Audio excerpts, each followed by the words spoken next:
once again, welcome to all of our media participants and all of our head coaches on our SWAC Football Head Coaches media session for Monday, November 21st. Just a quick update as it relates to SWAC championship game and the Western Division champion. Currently, as it stands, Prairie View A&M has a 5-3 record. Southern has a 4-3 record in conference play. In the event that Southern defeats Grambling State in the upcoming Bayou Classic, the Jaguars would claim the Western Division crown by virtue of owning the head-to-head tiebreaker over Prairie View A&M. In the event that the Jaguars do not prevail in the Bayou Classic, the Prairie View A&M Panthers will be the Western Division representative by virtue of owning a 5-3 record in conference play. With that being said, as always, happy to be joined and to start the call off with Alabama A&M head coach Connell Maynor. Good morning, Coach. Good morning, Andrew. How you doing? Doing great, Coach. And as always, we appreciate your time. If you could start us out with an opening statement regarding your team's most recent outing versus Texas Southern. It was a good football game. We knew it would be. Coach McKinney is doing a super job there with those guys. He's really got that program headed in the right direction. Those guys played hard for 60 minutes, and they're competitive every week. It was a tough loss for those guys, and it was a good win for us. Last year we beat them, I think, 52-49 or something like that, and we had to go for it on 4th and 1, 4th and goal from the 1 with like 40 seconds left in the game, and we was able to execute that and win the game. And this game came down to a fourth quarter game, and we had a 4th and 1, and we was able to break a tackle and run there for a touchdown. So very easily, last 2 years, they could have very easily beat us. Coach McKinney's doing a great job. Got to take your hats off to those guys. But, my guys never quit. We never quit. We was down 21-3 in the fourth quarter, and didn't look good. But the guys just kept fighting, man. And we was able to score 3 touchdowns. And again, we scored a late touchdown to go ahead. And they got it back with maybe 30 seconds or so, 50 seconds, and wasn't able to score. So we was able to hold on senior day and send these seniors out with a W. Appreciate those opening comments, Coach Maynor. First question goes to Dr. Cavill. This is Kenyatta, Dr. Cavill's inside the HBCU Sports Lab. You talk about your team fighting back. They literally was a play away maybe from being down 26, 27, 28 to 10 in regards to what was going on in that match. And they fought back all the way to that 4th and 1 play that ultimately led to the touchdown. Talk about Donovan Eaglin, 120 yards on 20 carries, about his play during that game. Yeah, Eaglin played good again. We was able to run the ball well against these guys. We just kept shooting ourselves in the foot. We turned the ball over in the red zone. We threw an interception in the red zone. We threw 2 interceptions in the red zone, and we fumbled one in the red zone. So we was moving the ball. We had success running the ball and moving the ball.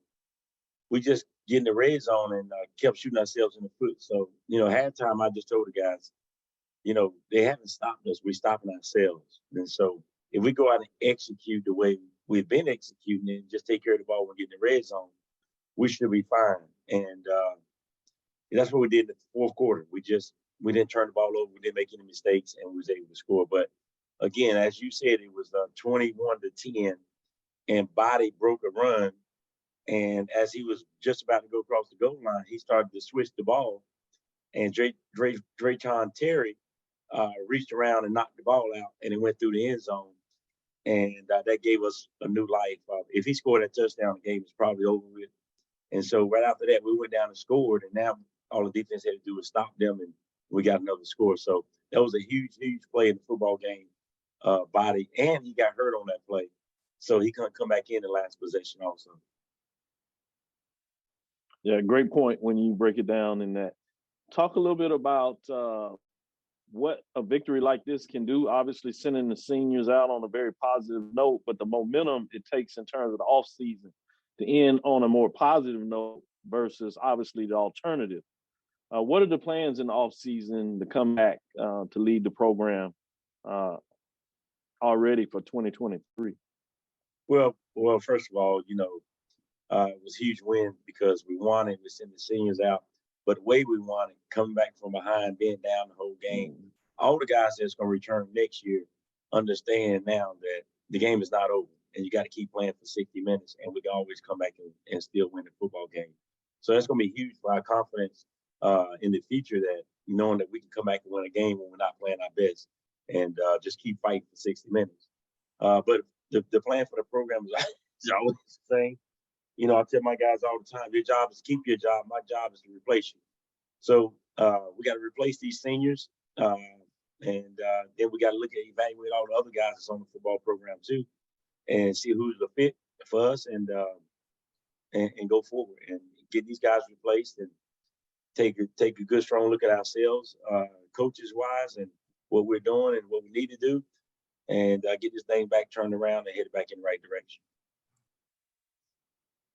Thank you, Coach. Look forward to the off season, particularly around signing day. Hope to catch up with you. Take care and enjoy your holidays. All right, you too, man. Next question goes to the Yard HBCU Sports.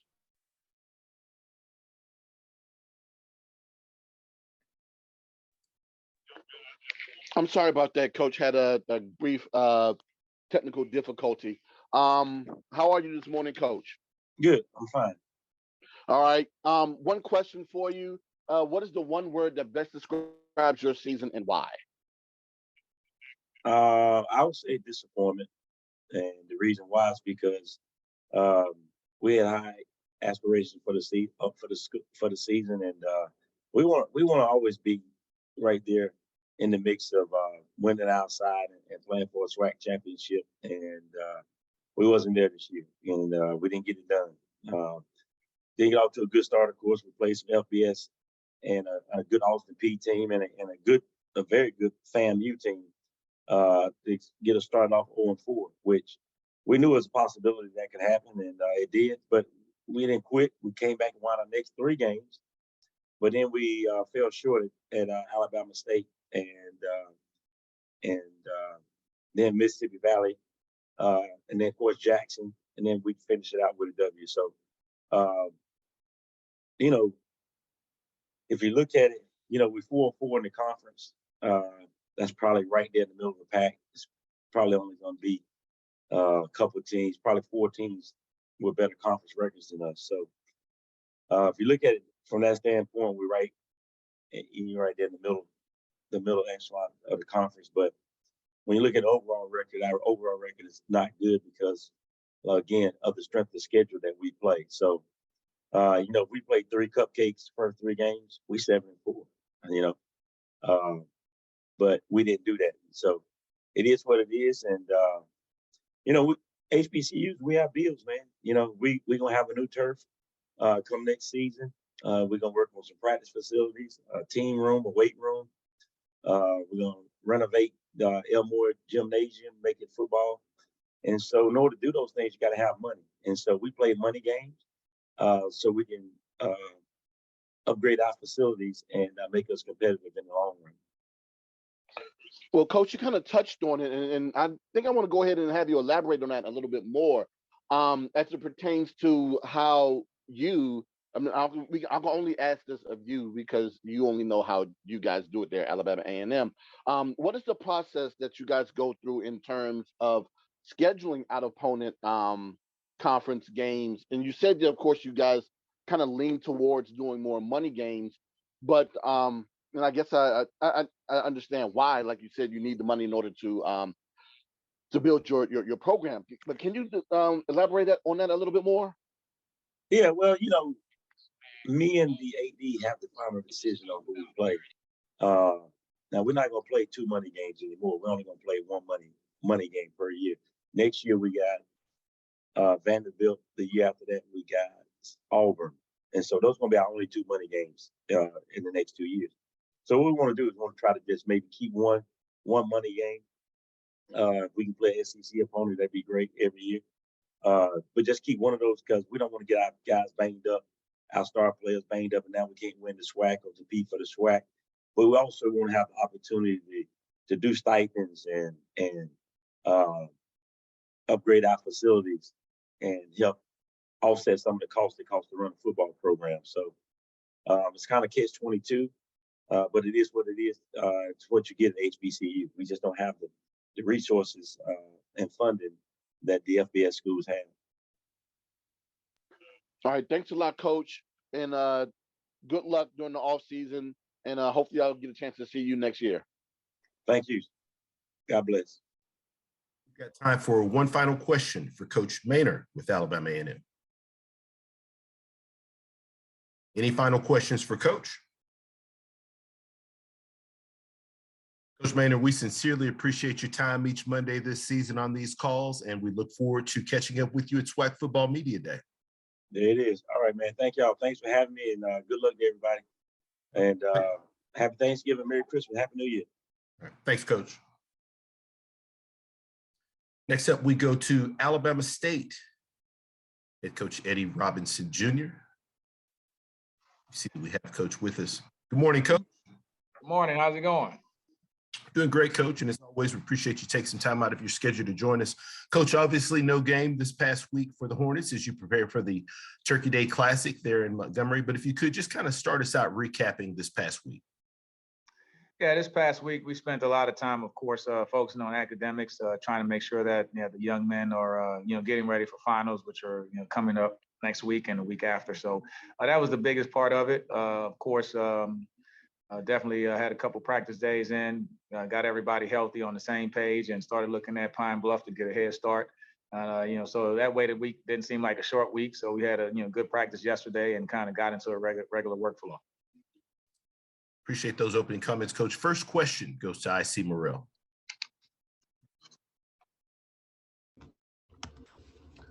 Coach Robinson, how you doing? Doing pretty good. All right. All right. Look, I was looking at your stats, and it looks like you all have committed to running by committee and playing quarterback by committee. Your top three guys combined to run for almost 100 yards a game, and then you run sort of a two quarterback system. Coach, just elaborate a little bit on your philosophy behind that and how that's worked out for you. Yeah, I think the running back by committee was by design. I feel like we have three talented guys, all of them a little bit different. How Corey Merritt was the returner from last year, and then Santo Dunn was a one-year transfer kid who's been pretty dynamic on special teams and running the football.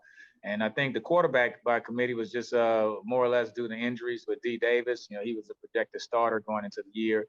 But Miles Crowley has just had a great attitude. Every time we put him in there, he plays hard, gives me his best, and stays in tune. So we look at him as almost like a 1A guy. So for the most part, D. Davis has been the guy, but when he's been banged up, Miles has been able to step in and play well. Yeah.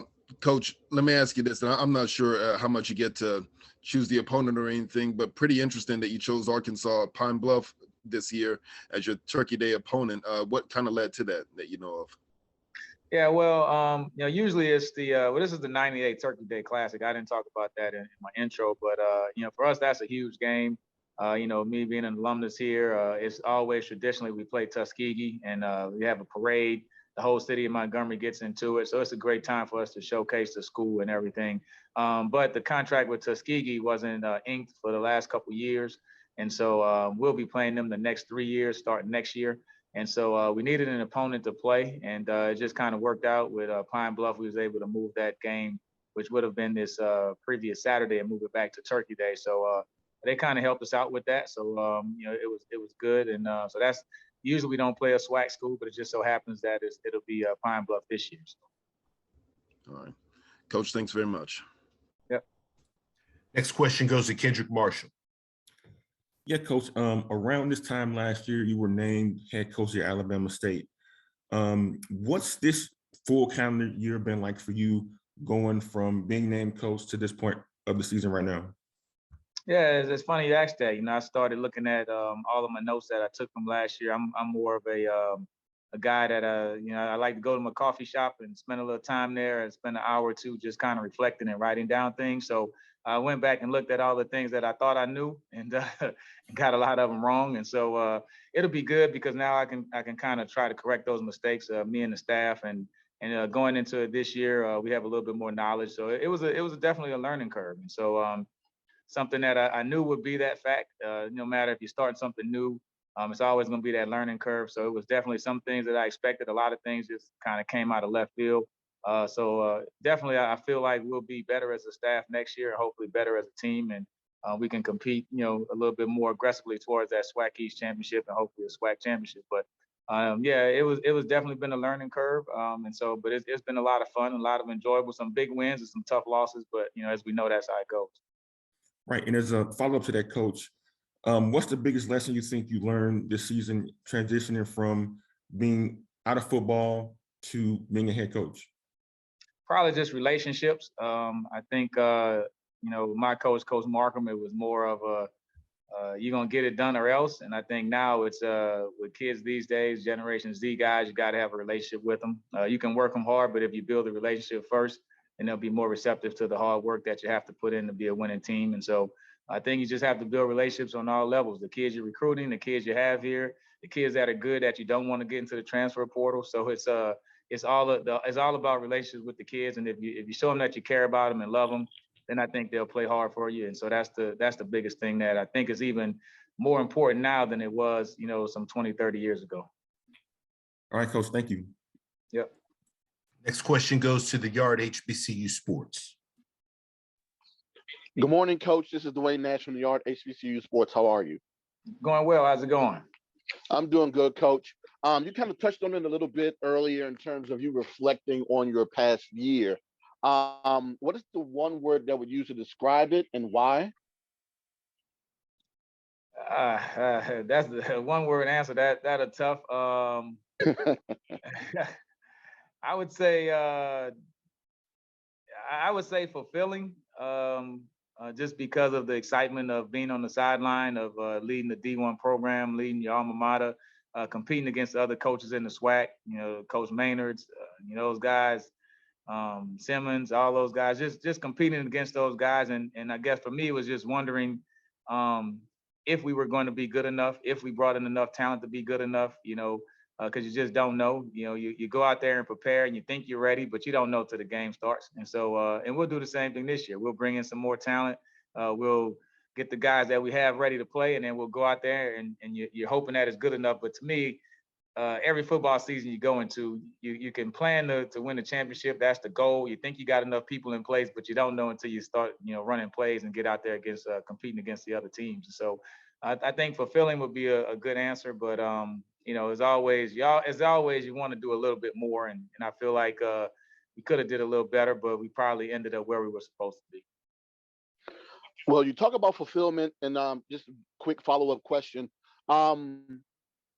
You guys are one win away from tying your best record there at Alabama State since 2014. Can you reflect on that a little bit? Well, I haven't really gotten to that because we still have a game. So I'm more focused on Pine Bluff than to get into full reflection mode. So probably next Saturday we can have that conversation. So right now we're just trying to win more and more games and get the seniors to go out on a high note. Turkey Day Classic is a huge game for us, and in Pine Bluff, they have some talented guys. Coach Treadwell have them ready to play. 33, the running back, he's probably one of the best in the conference. So I think for right now, it's like I'm not just really in that mode just yet. And so it's more or less just trying to get one more W if we can. Well, I do apologize for forcing you to get into that mode, but thanks for answering the questions. Good luck this Thursday. Have a blessed Thanksgiving, and hopefully I'll see you in the near future. Absolutely. Appreciate it. Next question goes to Keith Hadley. Thank you very much. Coach, could you give us the perspective of what was it like going from being a player, alumni, to then being the coach at your alma mater? Yeah, I think, all of the coaches in the conference, Coach McNair, he's coaching his alma mater, but I think if everybody, if you love your school the way I love Alabama State, I think everybody would love to have the opportunity to go back to their alma mater and be the head coach. So I think it's a blessing, first of all. Very thankful for the opportunity. I don't take it lightly. It makes me want to work hard every day and not to disappoint everybody, and to try to make all the alumni and the people who trusted me with this opportunity, to not let them down, to make them proud. So. And then Coach Markham's my guy. He's deceased now, but I see his picture. I'm in the building that's named after him. So I mean, I just think it's one of those things where you just want to work hard enough to make those people who trusted in you proud, and just to live up to the tradition that we have, and try to win some big games and win championships. So I think that's where I'm at. Last question goes to Keisha Kelly. Hey, Coach. Keisha Kelly, Black College Experience. How are you? Pretty good. How's it going? Good. Now, I'm not going to ask nothing about football. I'm going to ask you, are you going to eat some good food before that game on y'all playing this week? Yeah, absolutely. We have one of my former classmates. She has a soul food kitchen that's probably walking distance from the complex. So she does a lot of cooking for the team. And so she's going to do all the cooking for me and my family. So she does a great job. And she fries the catfish hard, just like I like it. All right, y'all have a happy Thanksgiving, Coach. I appreciate it. Coach Robinson, we sincerely appreciate your time on these calls each Monday this season, and we look forward to catching up with you at SWAC Football Media Day. Absolutely. Thank you, and happy holidays to everyone. Thanks, Coach. We now go to Alcorn State. And Coach Fred McNair, I do see we have Coach with us. Good morning, Coach. Good morning. Coach, as always, we sincerely appreciate your time. If you could, please start us out with an opening statement regarding your team's most recent outing versus Jackson State. Oh, man, I thought that it was a great Saturday for football. The weather was good. Great crowd here at home. Felt like it's a great football team in Jackson State. I think Coach Sanders had those guys more than ready to play here in a hostile environment. We just fell short of the game. You know, started off, we fought very hard, offense and defensively in the first quarter. Been a 3-0 ball game, second quarter. We competed. We had 2 costly mistakes that cost us. I think the sack fumble, we cut an end just loose on a play. Then we had a pick 6 by Travis Hunter. And he made a heck of a catch on the sideline down in the end zone to get him the 24-13 lead. So I thought our defense played very hard. Got good pressure on the quarterback, as we expected. Offense trained themselves in situations. Thought the special team played exceptionally well. They give up no big plays on special teams. Kiani kicked 2 field goals for us there. Overall, I'm proud of the effort that these young men gave throughout this year. It's been a seesaw battle for us. Definitely not expected what we wanted to be in terms of the wins and losses.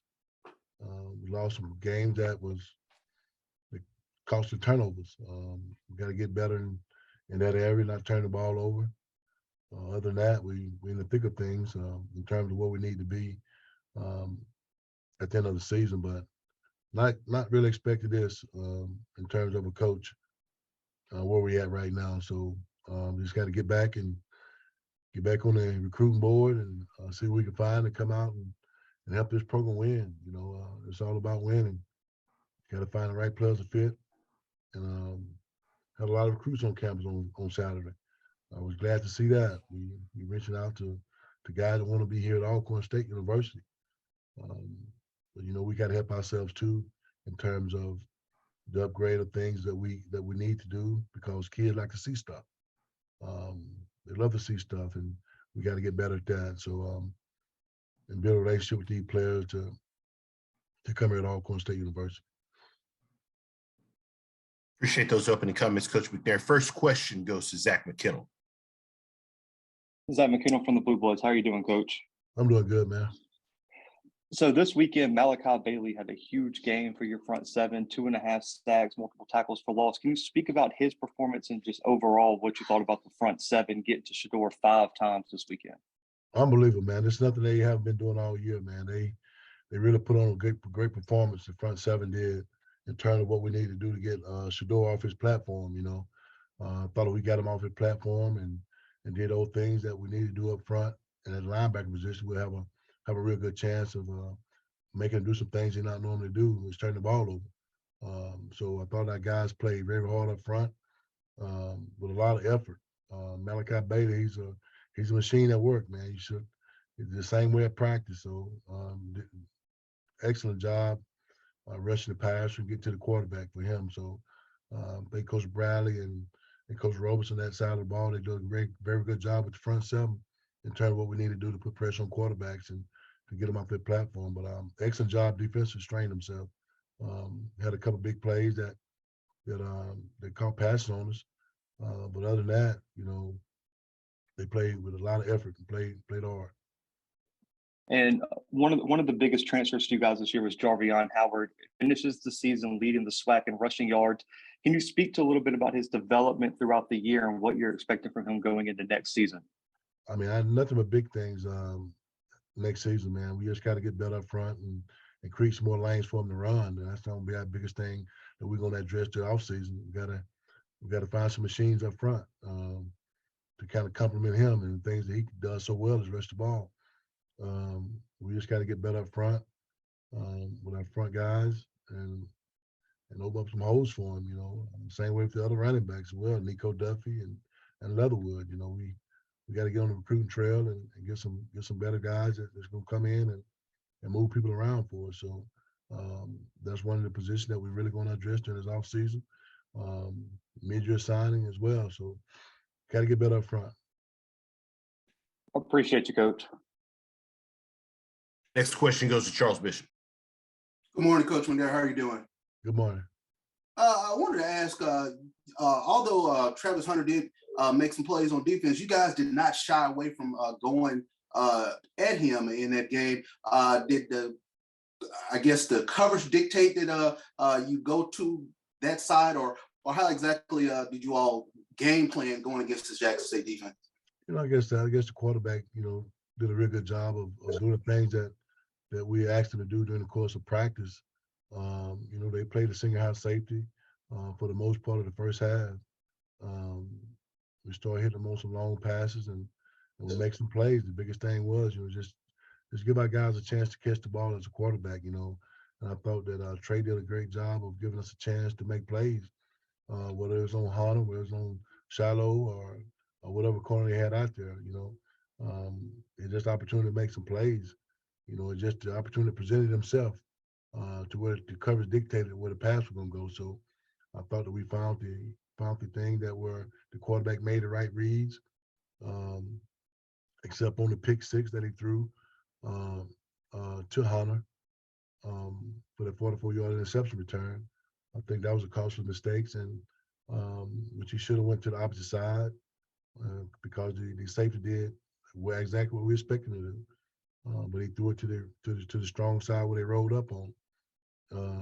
So that mistake and the offensive line sliding fully, turning the defensive end loose to cause the sack fumble. But not taking anything away from the defense. The defense is solid. Aubrey Miller played a heck of a ball game. Real physical guy. I think what they did, Coach Thurman had them ready to play, and they played a solid ball game up front. So. But Jarvion still was able to break the 100-yard mark again. So those things like that, it happened. So we just fell short. Sure thing. Appreciate that, Coach. Next question goes to Dr. Cavill. This is Kenyatta, Dr. Bill's inside the HBCU Sports Lab. Good morning, Coach Wayne. Good morning. Yeah, you talk about the receivers catch the ball early on. You talked about the fumbles all season, but in regards to the injuries, the factors that they play in the game, obviously football is a physical game and they happen. But when they happen to key starters, it can make things challenging. But your team continued to fight. In terms of those big plays, receptions, Montario Hunt had 109 yards just on 4 catches. Talk about his play this past weekend. Very excellent. That's what we've been expecting out of Montario the whole year. He came ready to play. He's been banged up with his ankle, with his hamstring, so he muscled it out to where he can play this ball game. And I thought that he did a really good job of high pointing the ball when it was thrown to him. Made some great plays downfield. Those are things that he's capable of doing. We just got to get a quarterback time to make those plays, make those throws. in terms of what he can do. So he had 4 catches for 108 yards. I thought that was good in terms of his outing. You know, I wish we could have had him some more in terms of what we needed to get done in those situations. So, you know, banged up or not, you know, we still got to play a physical ball game. That's our expectation, to come out and play physical every year, you know. But like I said, you know, Coach Sanders had those guys ready to play. They played physical, man. It was a physical ball game. And we knew that coming into it.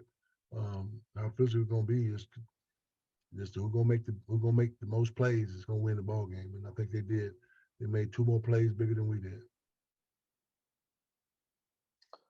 Follow-up question in terms of Aaron Allen getting injured. Obviously, grad transfer, the late part of the season. Is it anyway with the new NCAA rules or stuff like that? Is it possible for a medical redshirt, or is it just too late in the season to think We have about to look at it in terms of Okay. the games that he played in and all that kind of stuff. So don't know if it was too late or not, but it's something that we definitely gonna look into with him being injured. But something we can look at. You know, he have another year of eligibility left, but if we can get another medical redshirt year, we'll be more than happy to have that too. But that's another position that we're going to address during the offseason at the quarterback position. So we got to bring some guys in that can run, dual threat guys. Those guys can run, but you just need that definitely guy that we've been having in the past as quarterbacks. The John Gibbs, the Lawrence Footman, the Noah Johnson, the Felix Harper type guys that can move around in the pocket a little bit more than what these guys can do. But not taking anything away from these guys. They done an excellent job throughout this season coming in and playing. Allen came in just in January. Well, actually it was February when he came in and getting the system down, and then we had a quarterback to leave right after the Tulane game. So that kind of hurts a little bit and put Trey in a position where he had to be ready to play. He did a great job at Prairie View, coming in first start. He wins. But, you know, we just got to continue to get better at that position. Thank you, Coach. Good luck this off season. Look forward to signing day and hope you have a good holiday. Thank you. Thank you, sir. You too. All right, we're going to try to get one final quick question in from Jeff Lightsey Jr. Hey, Coach, just one question. You addressed recruiting a little bit about the offseason, but what would you say, just after 11-game season, is your biggest position or group that you want to address during the offseason coming into 2023? Well, you know, we got several things we got to address, both sides of the ball. And the biggest thing I think is the up front on offensive line part. We got to get some more guys in. We're losing a lot of guys up there. So we just got to address that position first. And of course, the quarterback position. We got some position at the corner position that we need to address as well. So we still got to get better across the board. So we're going to try to find those guys in all those spots in all positions that we can get better and be more competitive next year. Thanks, Coach. Coach McNair, we sincerely appreciate your time on these calls each Monday, and we look forward to speaking with you at SWAC Football Media Day. All right. Appreciate you guys. Thank you. Next up, we go to Bethune-Cookman. Head coach Terry Sims. We have Coach with us. Good morning, Coach. Good morning. Coach Sims, as always, we sincerely appreciate your time on these calls. If you could please start us out with an opening statement regarding your team's most recent outing versus Florida A&M. Well, obviously not the outcome that we wanted. I thought the game was what we thought it would be early on. We had a couple of turnovers in the second quarter that kind of put us behind the sticks, put us behind on the scoreboard. But our guys kept fighting. We were down at halftime. We came back out, made it a 27-20 game. We ended up, both teams got an extra point blocked, but we ended up getting it to 27-20. And then it seems like the wheels came off. They had a fake punt that put them in great field position to score. And, you know, again, not to take anything from Coach Simmons and their team, they came ready to play and not knocking our guys. I thought we played well. We just we made some key mistakes in key moments. We had offsides on a third and long, or third and short, sorry, and it ended up being third and long after that, and we had to end up punting the ball and not able to go for it on fourth down because the yardage was too long. But again, foolish penalties in key situations, and they made the plays they were supposed to make, and we came up short on 2 or 3 of them. So when you play a team of that caliber, you can't do that. Appreciate those opening comments, Coach Sims. First question goes to Dr. Cavill. This is Kenyatta, Dr. Bill's inside the HBCU Sports Lab. As you were breaking down the game, one of the things I noticed in the game is, which happened much of the season for whatever reason, is the fact that you gotten down in several games, including this game. You get down 27-7, but your team continues to fight and you fight back to make it a single score game. Obviously, put up 14 points for the end where you get the separation at the end. Talk the resiliency of your team, even including obviously the things side of the field that happened to them during the season. Well, I think, anyone knows, and anytime I talk about this football team, I say the same thing about this program. Being displaced for 3 weeks, you find out a lot about people. And this group is resilient, trying to figure out where to practice, where to eat, where to meet. It's a lot of different things going on with that. But these guys continue to play, and they enjoy playing the game for and with each other. They came to work every day and prepared. I just think, though, we had little moments here and there where there was a lack of focus, or just a guy not finishing an assignment, not finishing a block, not carrying through. We had a tackle for a loss, and one of our guys thought that he was down. He tackled the guy, and the running back kept going, which was a similar play that we had on them a few years back where we scored. Larry Brim scored and on a touchdown. So things happen in this group. I still am proud of them because we could have folded the tent and quit a long time ago, but they didn't. They continued to play week in and week out, and that's something that we'll build on for the near future here. Talking about the near future, if you get into the off season, where are some areas of needs that you want to get done, particularly to get the team on moving in the right direction? Well, we have to address the offensive line, number one.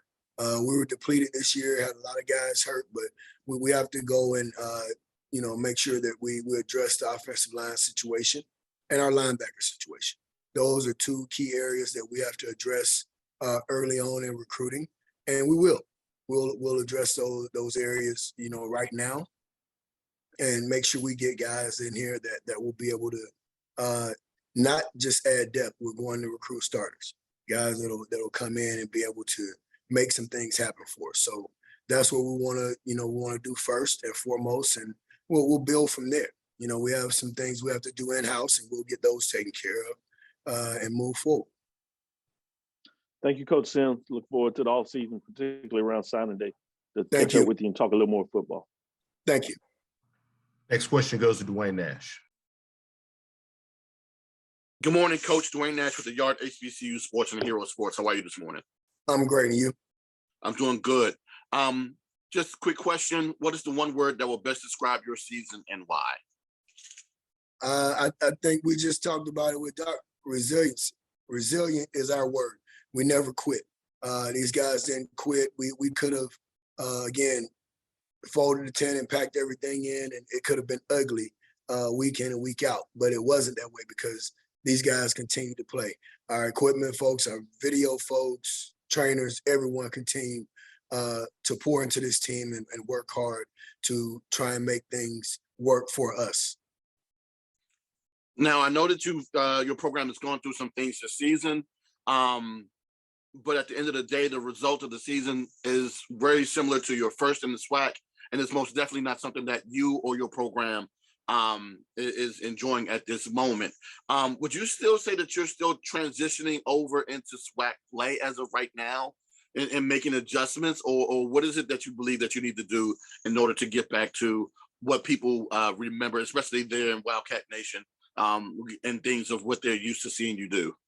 We just have to finish. I don't think it's a point of us still transitioning to the league because we play SWAC teams year in and year out. I think with us, it's just finishing. We've had some unfortunate moments in this program and things that have, been a little bit quirky for us, but those are not excuses. We have to finish, and those things that we will do, we will finish. We will continue to compete, and we'll get the ball to bounce our way here in the very, very near future. All right. Thanks for your time this season, Coach. Have a blessed holiday and look forward to seeing you next season. Thank you. All right. All right, we'll try to get a few more questions in here quickly. First one goes to James Hill. Hey, Coach, I hope you and the fellas are well. Talk a little bit about Kamari Averett, prototype. The gentleman I saw on Saturday, he looks like a guy who can play on Sundays, but tell us a little bit about Mr. Averett. Ultimate competitor. He practices the way he plays. A guy with a lot of energy, a guy that's not just a vocal leader, he's a leader by example. It was, a breath of fresh air coming into this program. He understands what it takes, and he's continuing on and off the field just to work with a lot of our younger players. So definitely was happy to have him around, proud to have him part of this program. Sad to see him go, and not just football wise, just for his presence.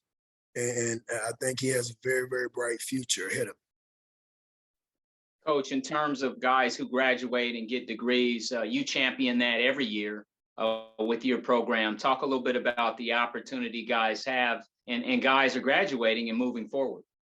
Well, I think that's the most important thing. And we all, we all understand the football part, but you have to make education important. And with our guys, we're not a 12-hour program. Each guy will never take less than 15 hours.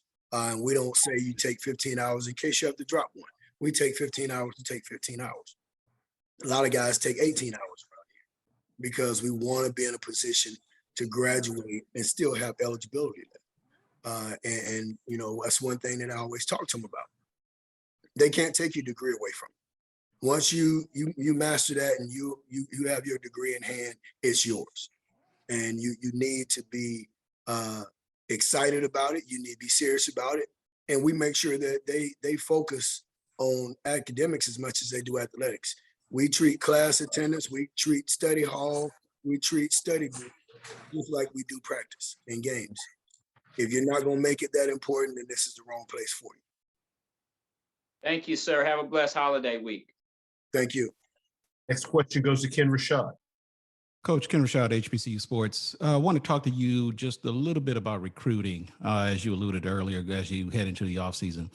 With the transfer portal having such an impact since it was introduced, how much will you rely upon it versus the more traditional method of recruiting high school players, in the offseason? Do you weigh one versus the other, or how impactful will the transfer portal have? Well, we'll look into the portal, but you can't field your team through the transfer portal. You have to have guys that you can set and have an actual nucleus of your football team from guys that you bring in that start with your program. When you try and have a quick fix, and we had 3 or 4 guys this year that we signed late. We got out of the portal. But like I told my staff, there's a reason that a lot of those guys are in the portal. So you have to be careful. You have to do your homework, make sure all your research is done on those guys. Appreciate it, Coach. We'll take one final quick question from Keith Hadley. How's it going, Coach? Great to see you again. I was at the press conference, and I noticed when your quarterback, Jalen Jones, left, he said, "Hail Wildcats." And the way he said it had a bit of defiance, and it kind of took over the room. Could you speak to that kind of energy and that fight that he showed? Because as a Rattler, I loved it because, you love to see that defiance in a player. But could you speak to that? Well, I'll say this, and our guys have pride. They bleed maroon and gold. And that's just something that you get when you come to this program. And our guys understand the seriousness of it. And they're not going to ever tuck their tails and drop their heads. We're not that type of program. We never have been and we never will be. So the way he said that was the way that we say it all the time.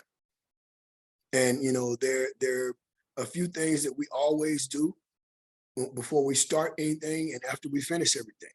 Number one is we start in everything with prayer.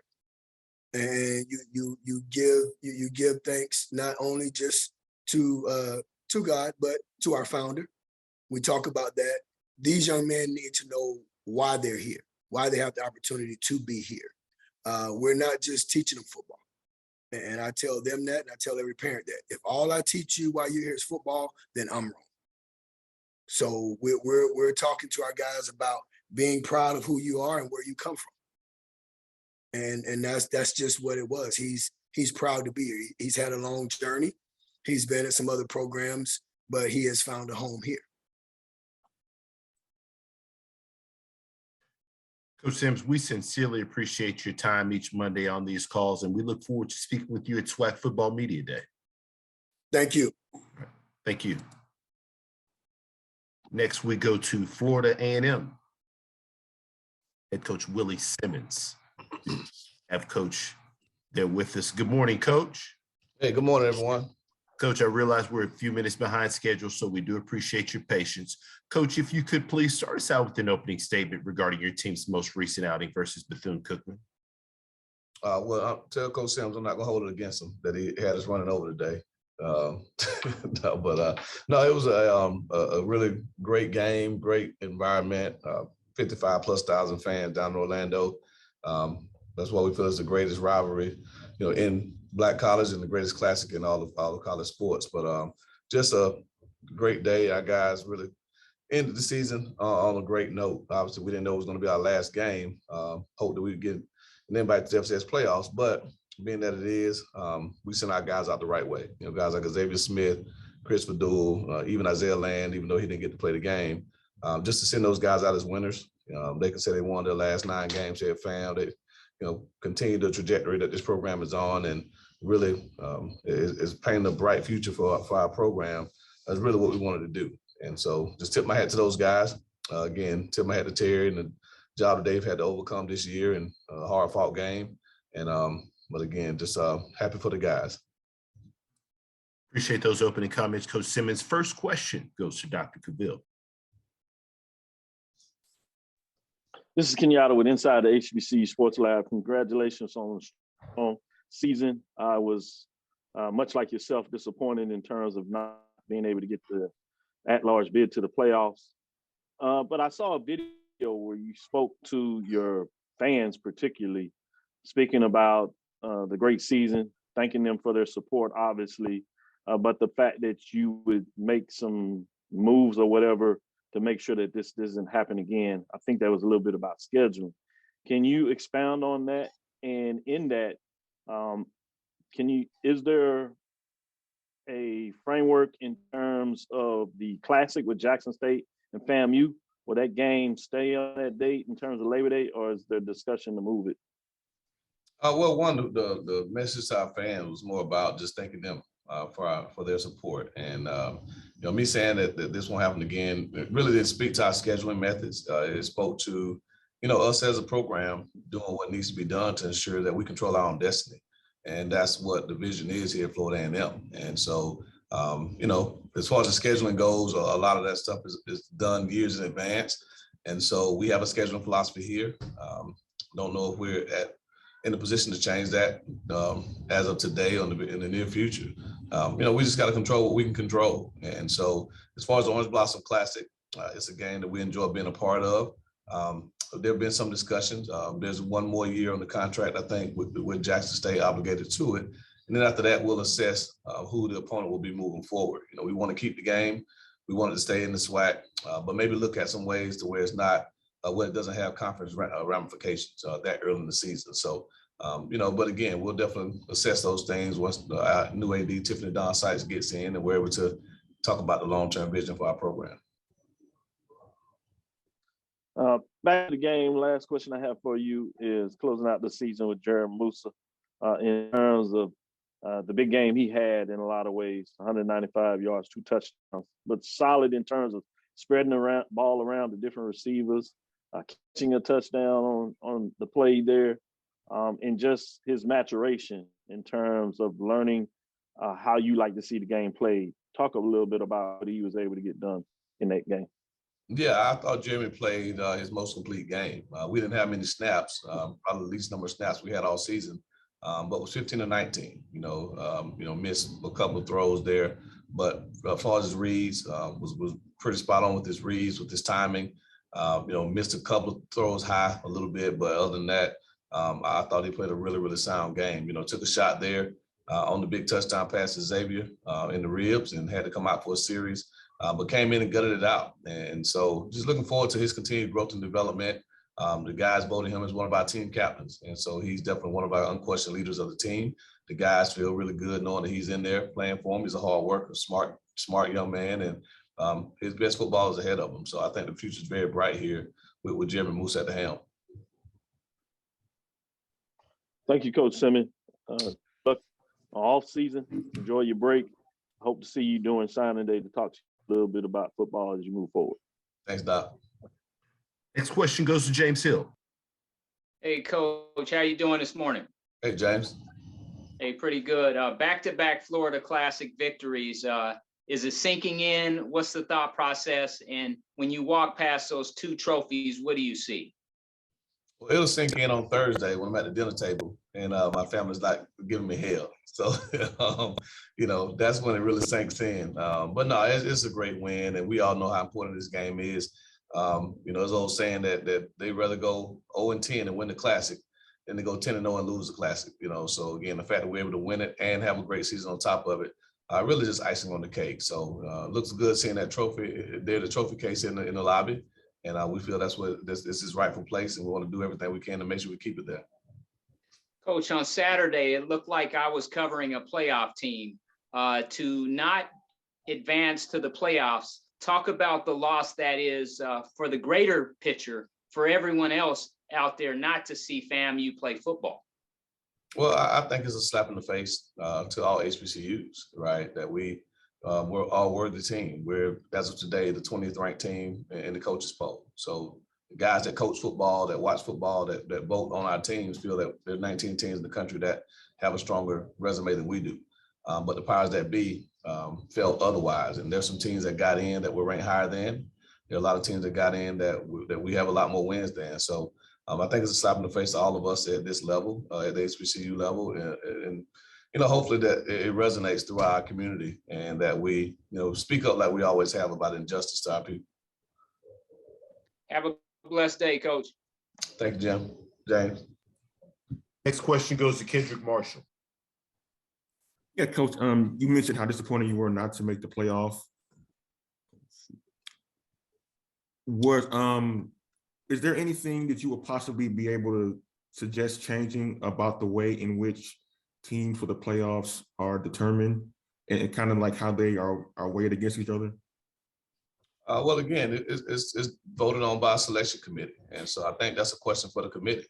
Do they feel that it's okay to deny a 9-win team with 8 FCS wins and a loss to an undefeated top 5 team and another loss to a Power 5 team that'll play for a conference championship? If they feel that resume isn't strong enough to get into the playoffs, then I think that's a larger discussion. So it's not really on us to change it. We've done what we needed to do. People talking about changing our scheduling or, changing the Orange Blossom Classic and all those things. Well, that would mean that we're the problem, right? We're not the problem. We won 9 games. We did what we needed to do on the football field. I think the problem is the way the committees vets teams and what they consider to be strong points and what they consider to be weak points. And I've always thought that what you do at the end of the season has merit. And the fact that there are 2 teams in the field that both have 4 conference losses and both have lost half of their last ball games, I think that's problematic. I know it's not lost on you, Coach, that this happened to you when you were coaching at Prairie View. You thought you had a team that was good enough to make the playoffs and didn't make it. Knowing that, and you saying that you felt like this was an injustice? Do you honestly believe that the FCS selection committee or the NCAA as a whole does not respect HBCU football? Well, I mean, I'm not going to say that they don't respect it. I'm just going to point to the facts. The facts are that in 2015, we had a football team that had 8 official wins. They took 1 win away from us. They had the nation's top scoring offense. They had one of the nation's most dynamic players who got left out of the field. And then you fast forward to 2019, a South Carolina State team that lost a game to FAMU, who finished the season ranked in the top 25, and North Carolina A&T, who finished the season ranked in the top 25, and to Clemson, who played for a national title. They didn't get in either, with 8 FCS wins. And then you look at FAMU this year with 8 FCS wins as well. A loss to a top 5 Jackson State team, and a loss to a North Carolina team that will play in the ACC championship. And those were the first 2 games of the season to not get in. Again, I see a pattern, right? And so, I'm just a fact finder. I'm a guy that points out facts. Those are the facts. And so whatever we deduce from those facts, that's subjective. But I do think that there's something wrong with the system if those 3 teams aren't worthy of playing in the 2014 playoff field. All right, thanks, Coach. Appreciate it. Goes to Jeff. Hey, Coach Simmons, Jeff Lighty Jr. How are you? Hey, Jeff, how's it going? I'm good. So I just want to ask you, I'm just curious on how you think. Do you believe that the fact that the MEAC champion, the SWAC champion go into the Celebration Bowl may hurt the conference's chances of a team that doesn't make the Celebration Bowl getting into the FCS playoffs? I know it benefits the Celebration Bowl, benefits the conferences, but do you think a team like yours is hurt because the SWAC and the MEAC opt to go to something else besides the playoff? Are we eligible to go? Yeah, you are. That's all that needs to be said. We're eligible to go. So if it hurts us, then that's a personal decision because we're eligible to go. The Ivies aren't eligible. So there's some Ivy League teams that are undefeated or 10-1, 9-0, 9 whatever. They're not eligible to go because their conference decided they're not going to go to the playoffs. The MEAC or the SWAC has never said their teams will not go to the playoffs. We've said our conference champions won't go to the playoffs. But any other team is eligible as members of the FCS, and we still have that agreement. So if it hurts us, it's not our decision. It's not us that hurts it. We still can go. We're eligible. Absolutely. And just a quick follow-up on that, I want to ask you about Xavier Smith. Just his game, the MVP of the Florida Classic, and then also just his career at FAMU. Just what has he meant to your coaching staff, your team, your school, your program throughout his career? Well, Xavier Smith is one of the all-time greats at FAMU, and we've had many. I don't think the brevity of his career will be understood today. I think we'll look back on it years from now and see where he ranks in that pantheon. He's one of the top receivers that ever played, here at FAMU. I think he's one of the top football players that ever played here at FAMU. And what he's meant to this program on and off the field, words can't describe. So special player. Glad he came back this last year, and really going to miss him in this program.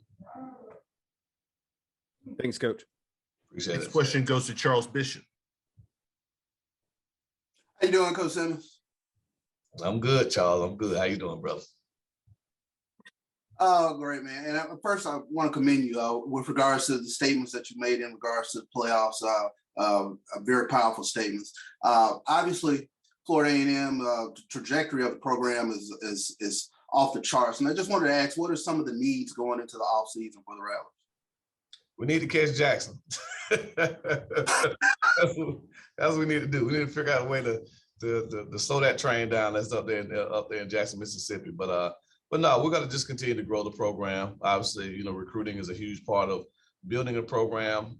We got to do some things differently, from the administrative side and resources to, provide the best opportunities for our guys, off the field, in the classroom, and just continue to work extremely hard, to chase that pantheon that is a SWAC and Celebration Bowl championship. So, we can't rest on our laurels. Yes, the program is in good footing right now, and everyone's excited about what we are, but can't stop here because there's definitely more on the horizon. No doubt. I appreciate it, Coach. Thank you. Great season. Thank you, Charles. Last question goes to Ken Rashad. Coach, I do want to piggyback on your response with respect to catching Jackson, with respect to recruiting. I do want to ask, and I've asked a couple of other questions, coaches the same question. with the transfer portal having the impact that it's currently having right now with recruiting, how much will you rely upon recruiting players from it as opposed to the more traditional method of recruiting players out of high school, which over the course of their career requires a little bit more development? I think recruiting is about assessing your needs and addressing those needs. And so, the transfer portal isn't a new, it isn't a new creation. Young men have always been able to transfer, it's particularly down to FCS. And so, Billy Joe made a living signing Power 5 and Group of 5 transfers, during his time here. And so it's not a new phenomenon to bring players from 4-year programs. I think the trick is to assess what your immediate needs are, and maybe the older guys can address those needs, and then see where you need more development, and then look to the high school ranks for that development. So I don't think there's one cookie cut answer. I think there's some teams that we play against in the SWAC that are probably going to need to hit the portal harder than we are, possibly. We have a lot of returning guys. We only lose, a handful of guys off this year's team. And so I think it's strategic, and every year is different. We went heavy in the portal last year, more than we ever have, but that doesn't mean we're going to do the same thing this year. So there's no right or wrong answer to that. I think it's all subjective to what your needs are, and we'll assess our needs to see which direction we go in relation to high school versus transfer recruiting. Appreciate it, Coach. Coach Simmons, can we get one more question in real quick? Yes, sir. Okay, appreciate it, Coach. Last question goes to Keith Hadley. Hey, Coach, sorry for not asking this question earlier. I wanted to ask the question, do we understand where the breakdown was between the NCAA from the point of FAMU potentially hosting the playoff game to being left out of the playoffs altogether? I'm not sure. I'm not privy to those conversations. So that's probably more of an administrative question with my AD, Michael Smith, the interim AD, or our president, even Dr. Larry Robinson. We knew that on our end, we had to go win a football game. That's what we did. So, those conversations are had at a higher level than we are as coaches. And I don't know. I can't answer that to where the breakdown occurred. Thank you, Coach. Sincerely appreciate your time on these calls each Monday during the season, and we look forward to speaking with you at SWAC Football Media Day. Thank you, guys. Happy Thanksgiving, everyone. God bless. Thanks, Coach. Next, we go to Arkansas Pine Bluff. Head Coach Don Treadwell. Do see that we have Coach with us. Good morning, Coach. Hey, good morning, gentlemen. Coach, first and foremost, thank you so much for taking time out of your schedule to join us. Coach, obviously no game this past Saturday as you prepare for the Turkey Day Classic against Alabama State. So if you could just start us out with an opening statement recapping this past week for your team.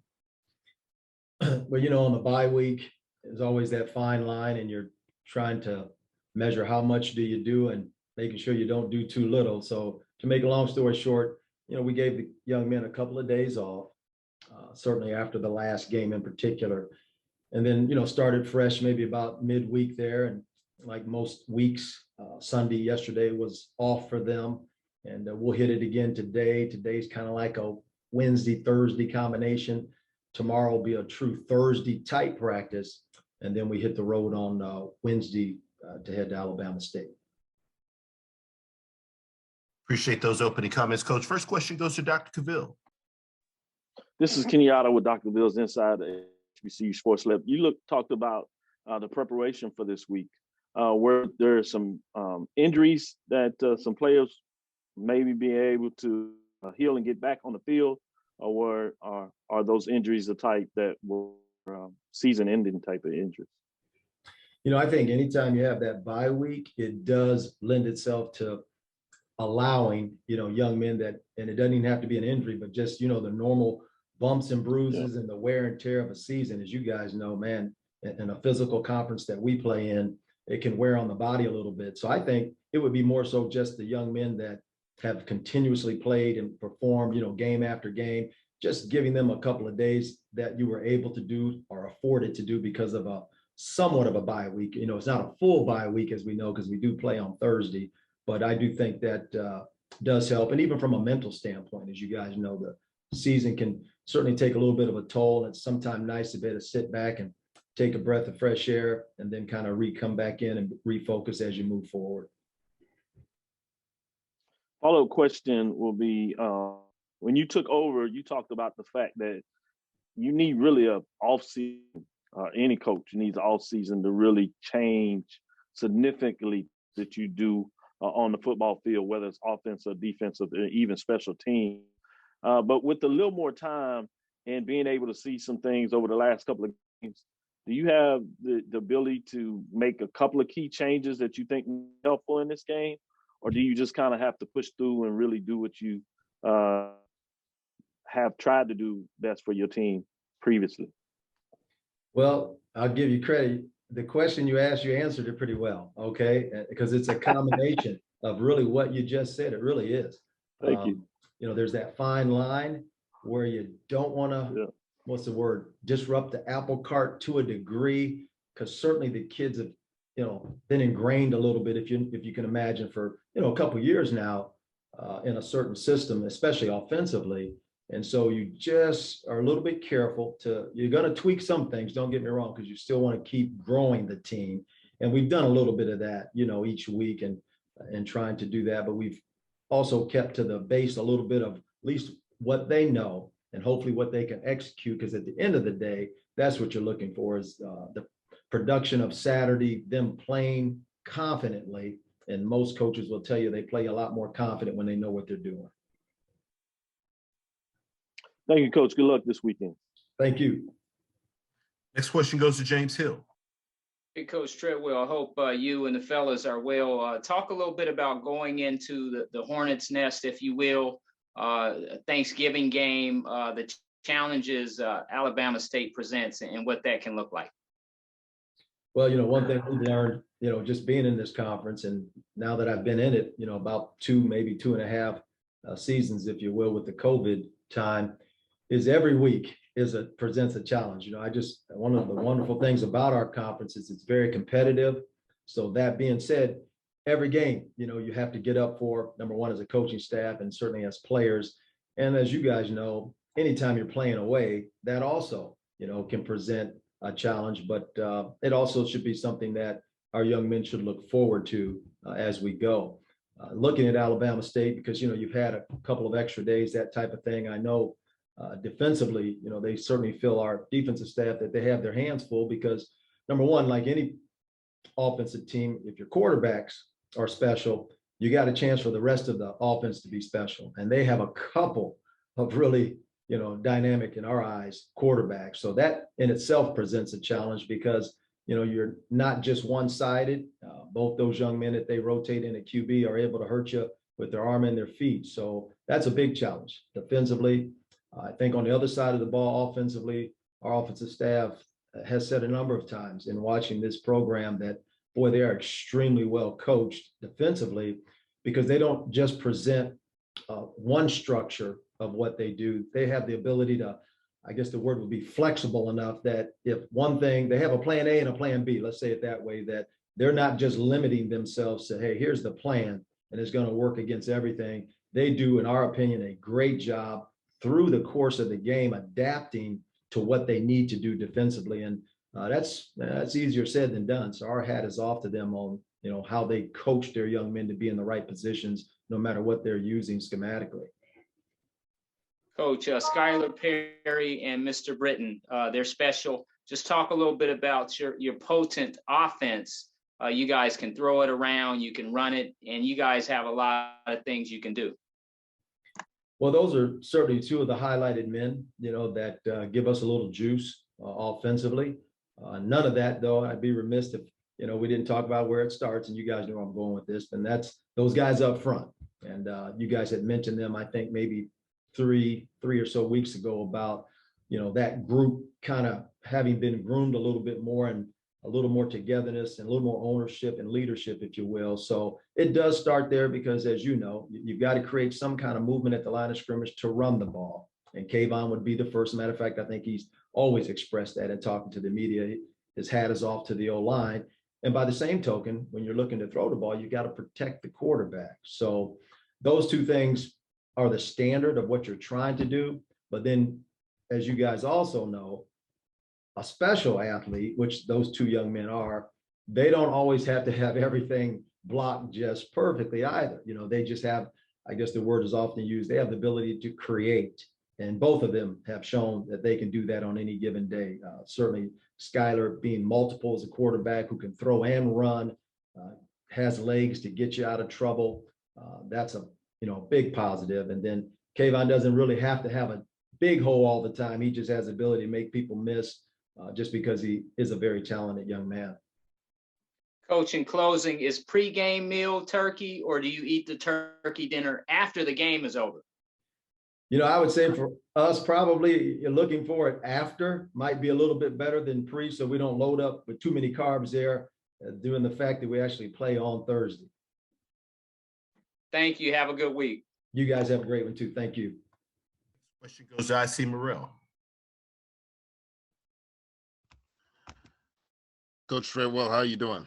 Hey, yeah, just fine. And yourself? Just fine, sir. Thanks very much. I wanted to ask you, how much have you been in contact with athletic director Chris Robinson about the full-time position of head football coach?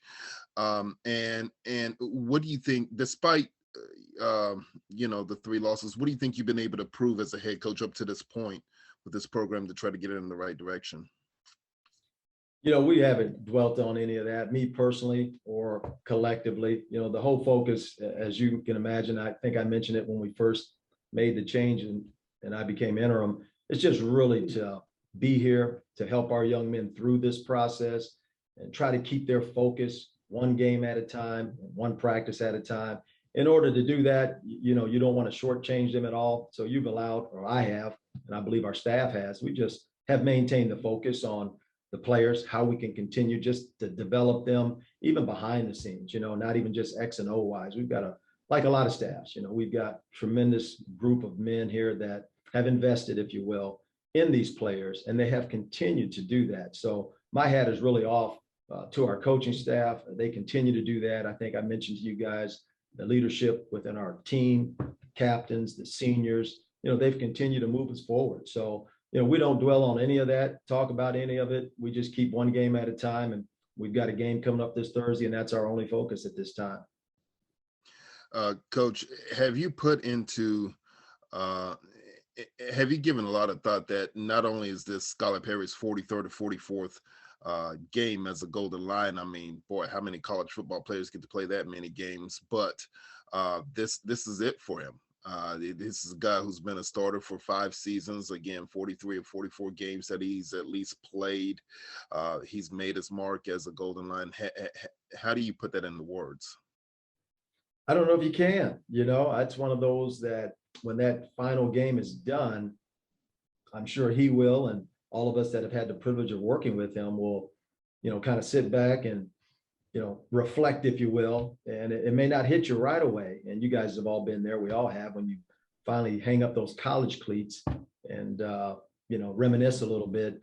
Sometimes that happens a little bit later. Sometimes it's a little emotional, maybe, leading into the game or after. You never know when it's going to hit you, is what I'm saying. So we just know that we're going to miss him because, boy, I tell you, and I've mentioned this to you guys, his leadership behind the scenes, his energy level. I've coached at a few different places. In my experience, when you have a leader that not only is just talented, but embraces the role of leadership, probably be a good way to say it. Skylar is one, and his positive energy is just, it permeates the whole team because he's that way every day. He doesn't take days off in terms of those leadership qualities that have given him, that role that he has earned. And we're going to miss that. Coach, thanks very much. See you Thursday. You bet. Coach Treadwell, we sincerely appreciate your time on these calls the past few weeks, and good luck during the off season. All right. Happy Thanksgiving, you guys. Have a great week. Appreciate it, Coach. Happy to next go to Mississippi Valley State head coach Vincent Dancy. I do see that we have Coach with us. Good morning, Coach. Yes, sir. How you doing? Doing great, Coach. And as always, first and foremost, we sincerely appreciate your time on these calls. Coach Dancy, if you could please start us out with an opening statement regarding your team's most recent outing versus Prairie View A&M. I thought it was a great outcome for our guys. It was, senior day for, 18 young men, and we were able to send them out the right way. But I knew it was going to be tough against Coach McDowell, Prairie View team. It's been a team who's been exciting all season. Explosive offense that we knew we had to contain, especially the quarterback position. Probably one of the top, 3 quarterbacks in our conference, and we knew we had our hands full with that young man. But overall, man, I was very pleased at the way our guys stepped up, especially in that second quarter defensively, and then second half with our offense being able to step up and put some points on the board to close out the victory, but also the season. Appreciate those opening comments, Coach Dancy. First question goes to Dr. Cavill. This is Kenyatta, Dr. Ville's inside the HBCU Sports Lab. Just talk about your overall team being able to rush the ball for 171 yards on this team, cadre of players that were able to get it done. Talk about what they brought to the table in addition to your defense. Oh, man. We knew we had to be physical. We knew we had to establish physicality of a physical presence up front on both sides of the ball. I thought offensively, we kind of started slow. And then I think we threw 2 early interceptions, 2 costly turnovers early. And I thought our quarterback, Jelani, man, as he normally do, he normally settles in which he did. And he took off on some key runs and made and got some key first downs for us. Jared Wilson, a transfer who hasn't really played much, but he showed that, over the course of the past 3 games that he should have been playing a lot more. And this young man toted the ball, carried the ball well for us, and he ran hard, physical. And I thought when we established that physical presence, especially on both sides of the ball, because defensively we gave up a lot, that first drive in the run game. And we just weren't physical enough up front. And so once we settled in and established that physicality, I thought we can, dominate up front. And that's kind of what we did. Follow-up question in terms of just continue to play. Your team plays with a physicality that you talk about. No quit, no stop action. At the end of the game, your team continued to play like that and pushed all the way to get the last touchdown. Is that part of the mentality that you're building in this team, that you play all the way through until 0 seconds left in the clock? Yeah, Doc, that's just who we are. That's who I am. That's what I preach to these young men. Because at the end of the day, life is not going to be easy. It's not going to go all, how you want it to go. And I just want them to understand that, man, whatever you do, you finish. You never quit. You always finish strong through the ups, through the downs. Tough time don't last long. Tough people do. That's our mode. That's our mentality. That's who we are at the Valley. Things are not going to be easy here. It's not a tough place. It's a tough place to live. It's a tough place to be for these young men. But hey, man, at the end of the day, you got an opportunity to come to a Division I program and showcase your talent. And that's what I preach to them. And man, that's just who we are. We never quit. We could have easily tucked our tails and, just gave up on the whole season early. But man, that's not who we are. It's not the program that I want to run. That's not the kind of people that I want to be around. I want to be around hard-nosed people who understand that, man, this is life, man. Life is going to throw you some curveballs, but it's all about how you finish. And man, that's exactly what I instill in these young men. Because after this, man, 18 of those guys got to go into a workforce. And working is not easy. You're not gonna like you may not like your boss. You may not even like the job that you have at the moment. But one thing you have to do, you have to finish and you have to provide. And that's who we are here at the Valley, man. And that's the kind of program that I want to have. Obviously, didn't have the total season that you wanted, but as you said, you sent the seniors out the right way. So I want to say congratulations on that victory. Particularly with all the momentum that Prairie View had going into the game on the line. You played a team that had a lot to play for, and your team really finished strong. So I look forward to the off season this week in terms of Thanksgiving, and look forward to recruiting day. Yes, sir. Thank you, Doc, and happy holidays too. Thank you. Goes to James Hill. Hey, Coach, I hope you and everybody back in the Delta are well. Talk a little bit about the seniors, Jelani Eason, Mr. Caleb Johnson, and Ja'Cory Rankin. And there's a lot more gentlemen, but just those 3 in particular and how special they are to the Valley family. and I'd be remiss if I left out Ronnie Thomas, man. But those guys, man, Jelani coming in, coming away from the West Coast, man, a young man that, that was at Portland State, just wanted the opportunity. And that's one thing I tell these guys, when I'm recruiting them. I can't offer you a lot. It's not a lot of bling going on around here. It's not a lot. But one thing I can offer you is an opportunity and come in and showcase your talent here on a Division I level at an HBCU program. And as you can see, the SWAC, not only the SWAC, but HBCU football is here, and it's here to last. And man, these young men get an opportunity to come and play. But Caleb Johnson, Ja'Cory Rankin, those young men been great for the Valley. Like I told them, man, we didn't finish the season how we wanted to finish it, but you guys have left unprecedented marks on this program that will last, man. And I was so happy that I could send those guys out the right way, because they've been really, really good and really, really special to this program. Caleb Johnson, man. I mean, everybody know what that young man bring to the playing field. But not only that, those guys are graduates as well. They've all graduated. They came back to play their last year's grad. So man, I'm super proud. They could have easily, jumped in the transfer portal and went elsewhere and played for somebody else, but they wanted to finish it here. Despite the circumstance, they wanted to finish here at the Valley, man, and I'm super proud of them. And that's just, man, that's just the resilience of those young men to just finish where you started and go out the right way. And Ronnie Thomas, man, what a phenomenal season, 10.5 sacks. I think 10 plus, tackles for loss, man. Just another young man who didn't have a lot of offers, man. And again, the only thing I could offer was an opportunity. And he came here and he made the best of it. So, man, super proud of those young men. Coach, the SWAC and the state of Mississippi, the Magnolia State, three-headed monster, Valley, Jackson, and also Alcorn. But in your case, it's all about the Delta Devils. Talk a little bit about MVSU and again, why it's a special place. Oh man, I think because it's the only school sits right off a main highway right here off 82 in the heart of the Delta. Was a lot of a lot of people that look like us that lives here, man. And it's just a special place. It's a small institution, young institution at that, 1950. So it's just a special place, man. And just thankful to be here, man. Thankful for the opportunity that they gave me as a young head coach, 33 years old, man. I'm blessed.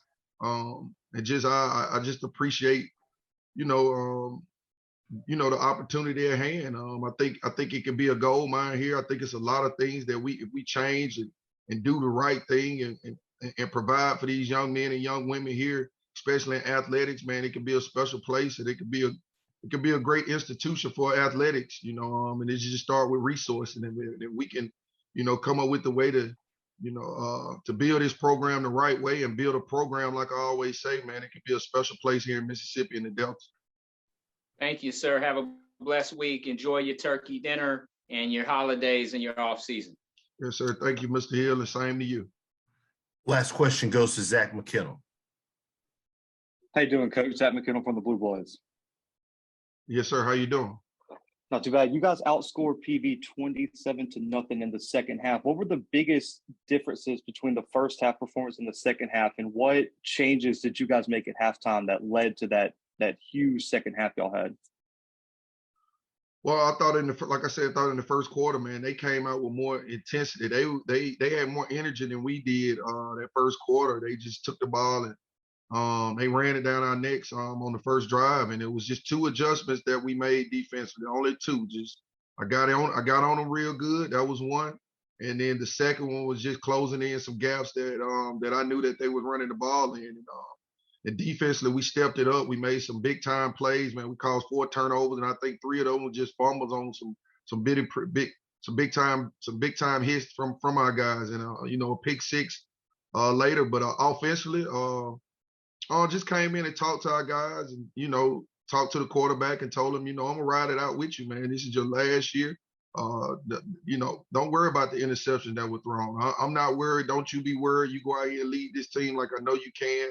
And we gonna carry you gonna carry us on your back, and we gonna ride you. And he went out and executed well. But the running game picked both sides became more physical after the halftime. I came in and talked to him and told him this is it, guys. This is it. 18 seniors, man. You guys don't want to go out like this at home. And so they just came out and played hard-nosed football, what we do. And we were able to, knock off a very good PV team, man. That's a good football team and got great talent on that team. And just sometimes the most talented don't always win. So, I was super proud of our guys by the way they finished strong. Thank you, Coach, and congrats on the win this weekend. Yes, sir. Thank you. Dancy, we sincerely appreciate your time on these calls each Monday during the season. We look forward to speaking with you at SWAC Football Media Day. Yes, sir. Thank you, guys, and happy holiday to you all. You guys stay blessed, man, and look forward to speaking to you guys more. Appreciate it, Coach. Yes, sir. Next up, we go to Prairie View A&M head coach Bubba McDowell. You see that we have Coach there with us. Good morning, Coach. Good morning, everybody. Coach McDowell, first and foremost, thank you. Yes, thank you so much for taking some time out of your schedule to join us. Coach, if you could please start us out with an opening statement regarding your team's most recent outing versus Mississippi Valley State. Well, I thought we came out and again, I've said all year long, I mean, you got to come out and play every week, here in the SWAC, because if you don't, a team that you think not good, beat you, a team that you think that you should beat is going to beat you. And again, you just got to come out and play football, 4 quarters of football every week, guys. Because if you don't, then you're it's most likely you're gonna come up on the losing end, and that's what we did this past weekend. My hats off to Coach Dancy, man. He had them guys going the second half. He said it. I mean, you can't put in no plainer than they just out physical us the second half. Our guys did not want to play. We started making mistakes, turnovers during the course of that second half, and then we couldn't recover. We had situation where we had them stop, could have had them stop. Third down, we missed all our blitz, and and player didn't make the play, and we gotta make sure those guys make those plays. We talk about it all the time. When the opportunity presents itself, we got to make those plays, whether it's offense, defense, special team. We went out there, turnovers, they killed us, in that second half. Interception, 2 fumbles. When we got a drive going on third down, we got the first down, Trezon scramble, and got 2 first downs. Then boom, they got called back due to one holding, and both of them holding. So it was a situation where it just went straight downhill, straight left, second half, and I truly believe, as Coach Dancy said, man, they just out physical us that second half. And if you play against a physical team, you let them out physical you, and you make mistakes, the result's going to be not so good in your favor, and that's what happened. The kids again tried everything to get them up in the second half. They knew what was at stake, but again, we just didn't come out and we did not execute. We didn't take advantage of certain situation, in my opinion, offensively that we should have. But, that's neither here nor there. We didn't. The game is over. It's done. If we blessed to get another opportunity, we will make those corrections going forward.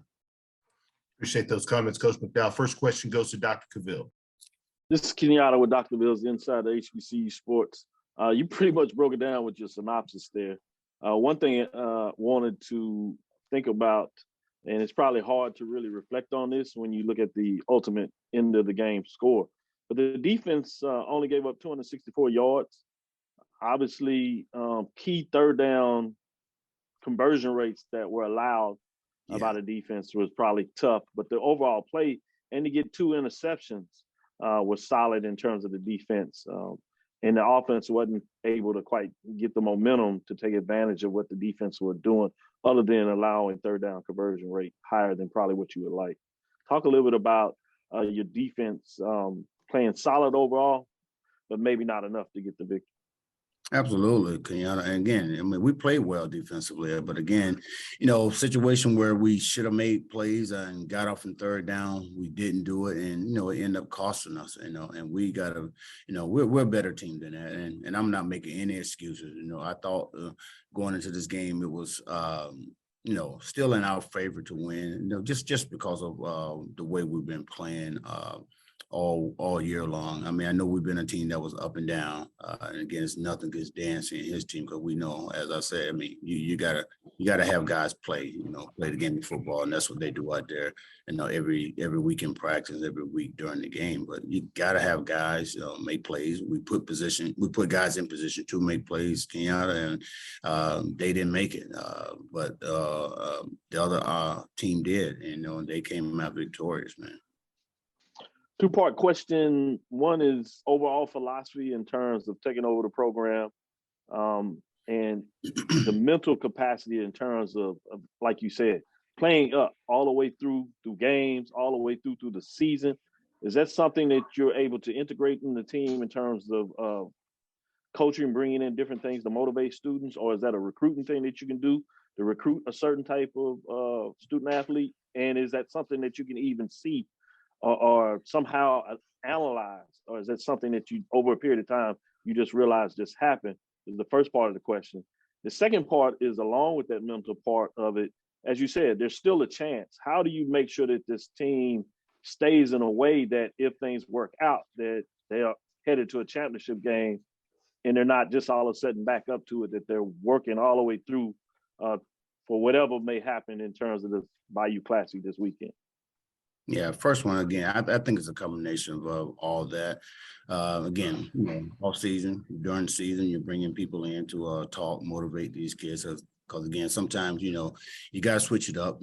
Kids get tired of hearing from the coaching staff as a whole. So you got to bring certain people or groups or however you deem to do it to motivate the kids, and as well as recruiting. You got to go out there and recruit those guys that that want to play football, come into a university and not only get an education but just play football.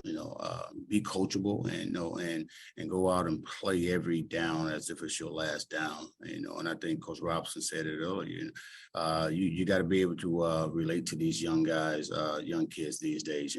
They're a different group than when we came up in the system. And again, I agree with him. You show these kids that that you care about them, that you love them, that you're ready to teach them not only the football aspect of the game but life itself. They're gonna play for you. So yeah, it's a combination of all that. How to get them motivated.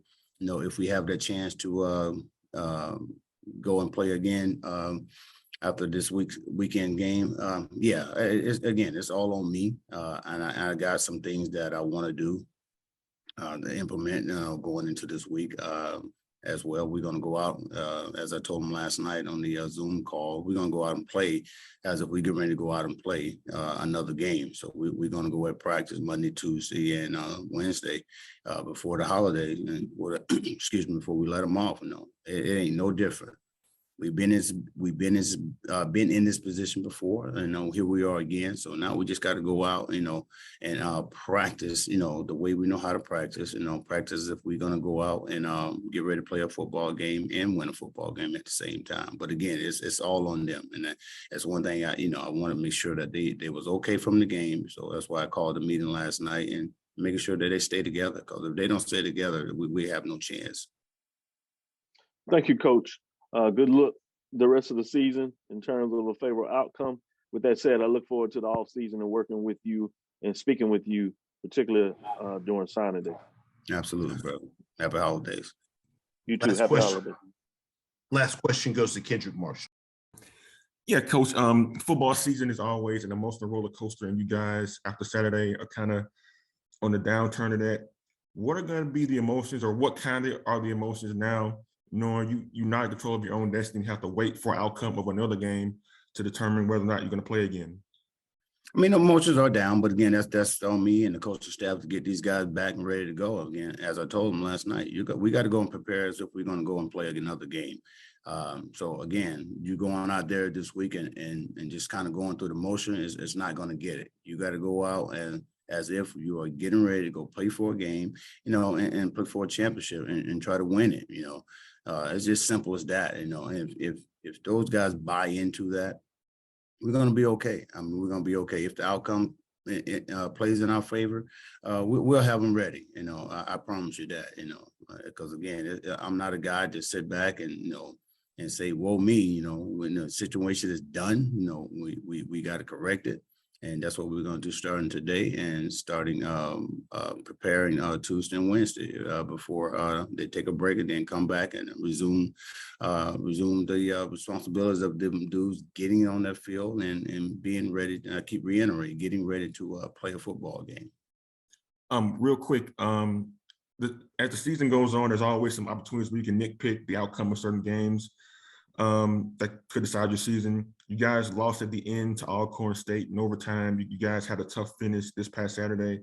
If you guys don't make the SWAC championship game, will you look back on some of those opportunities as kind of like, if you had done this or that, we could have been in a different position? Yeah, but we're not gonna worry about that until it's all said and done, until the fat lady sings. She ain't sung yet, All right, thanks, Coach. Thank you. We sincerely appreciate your time on these calls each Monday, and look forward to speaking with you potentially as soon as next week, and if not, at SWAC Football Media Day. Thank you, sir. Happy holidays, everybody. Thanks, Coach.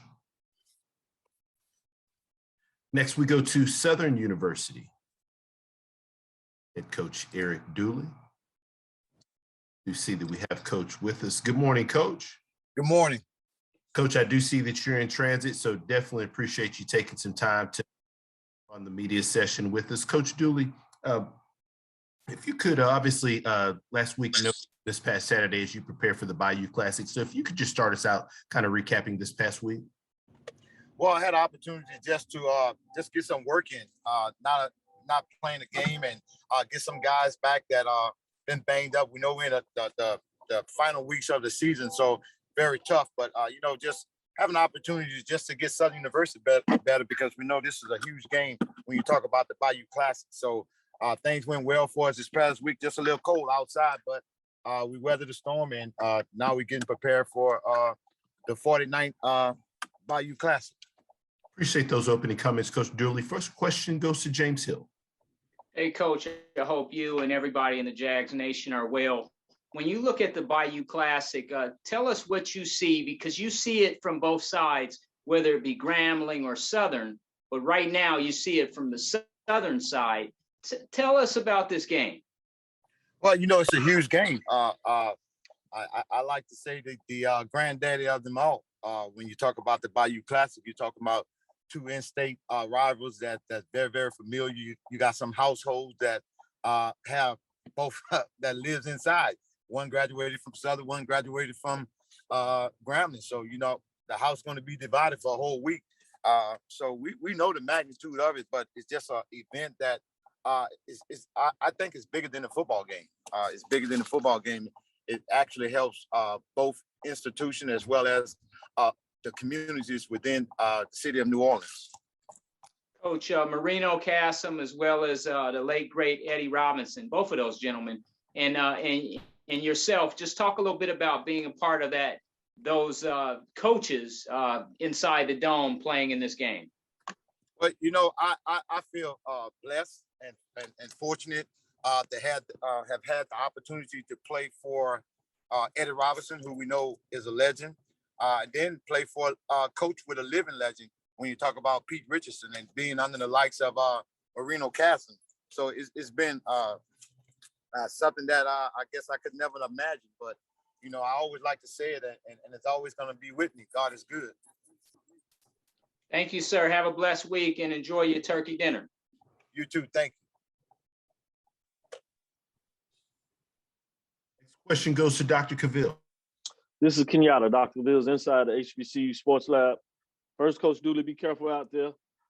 With that being said, also, looking sharp, I need to make sure I get your Taylor name. Yes, share the wealth, brother. God is good. Yes, sir. in all seriousness, obviously a lot of momentum is on this game. Things, as you said, worked out in your favor. Is there such thing that this game can get any bigger? It's already, a rivalry game. It's already going to be big, but now, as it seems to be for so many years, it will decide, at least on one side, who will end up playing in a championship game. Is there anything differently you do because of the outcome that came last week versus how you were going to come into this game to be prepared for the game this Saturday? The one thing about myself, once we scratch where it itch at, we're going to do what we do. And I think that's what you got to always do. You can't try to reinvent a wheel within a week or two. You got to do what's been successful for you. And I think a lot of times, we make mistakes, think we have to do some things that's out of the ordinary. I just think we got to do what we got to do. We just got to correct where our downfalls have been and get better at that situation.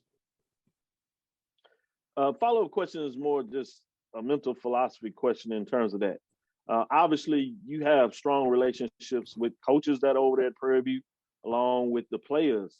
But now you're dedicated to Southern University, the coaches, administration, fans, and players there.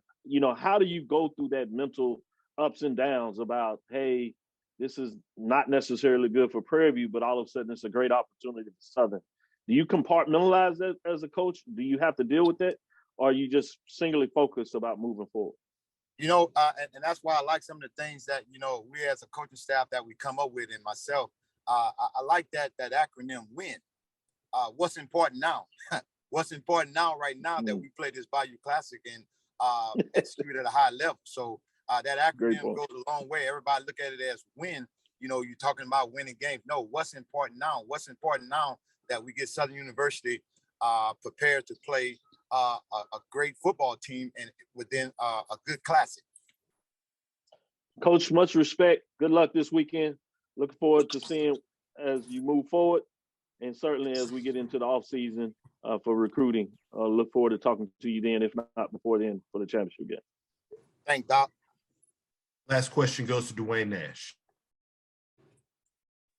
How's it going, Coach? Going well. Yeah, this is Dwayne Nash with the Yard HBCU Sports and Hero Sports. Just one question for you. Don't know if you knew this, but this is the 25th anniversary of Coach Robinson's retirement from Grambling. Can you talk about that? If you knew that was the case, and your feelings on that going into this celebration bowl, this Bayou Classic this weekend, being that you played for Grambling and now you coach at Southern. Well, I remember a lot of things. I've learned throughout my years, and my very first Bayou Classic, coaching at Southern University as an assistant coach, I had the opportunity of walking through the tunnel with my wife and my daughter, and I bumped into Eddie Robinson, Coach Robinson, and we had the opportunity to talk. And the one thing that's been sticking with me ever since then that I never let leave my side, he said, never let them beat you. So that I understood what that meant, regardless of who you playing, regardless of who coached you, regardless of what the situation is, you got to prepare the team that you with to win. So I understand clearly, there's no question about it, because I know Coach Robinson was a winner. So it doesn't matter, and that's what he produced, winners. So regardless of what situation you're in, you got to go out and execute and get the job done. All right, thanks so much, Coach, and good luck on Saturday. Thank you. Coach Dooley, we sincerely appreciate your time on these calls each week this season. We look forward to potentially speaking with you again as early as next week, and if not, it's SWAC Football Media Day. Thank you. All right, thanks, Coach. Next, we go to Texas Southern and head coach Clarence McKinney. You see that we have Coach McKinney there with us. Good morning, Coach. Good morning. Coach McKinney, as always, we sincerely appreciate your time on these calls each Monday. If you could please start us out with an opening statement regarding your team's most recent outing versus Alabama A&M. Yeah, not the outcome that we would have liked. Tough outing. I thought we played extremely well for about 55 minutes of the game. Controlled the game early on. Got an injury to our quarterback late in the game, and Alabama A&M got the momentum, and we couldn't stop them. So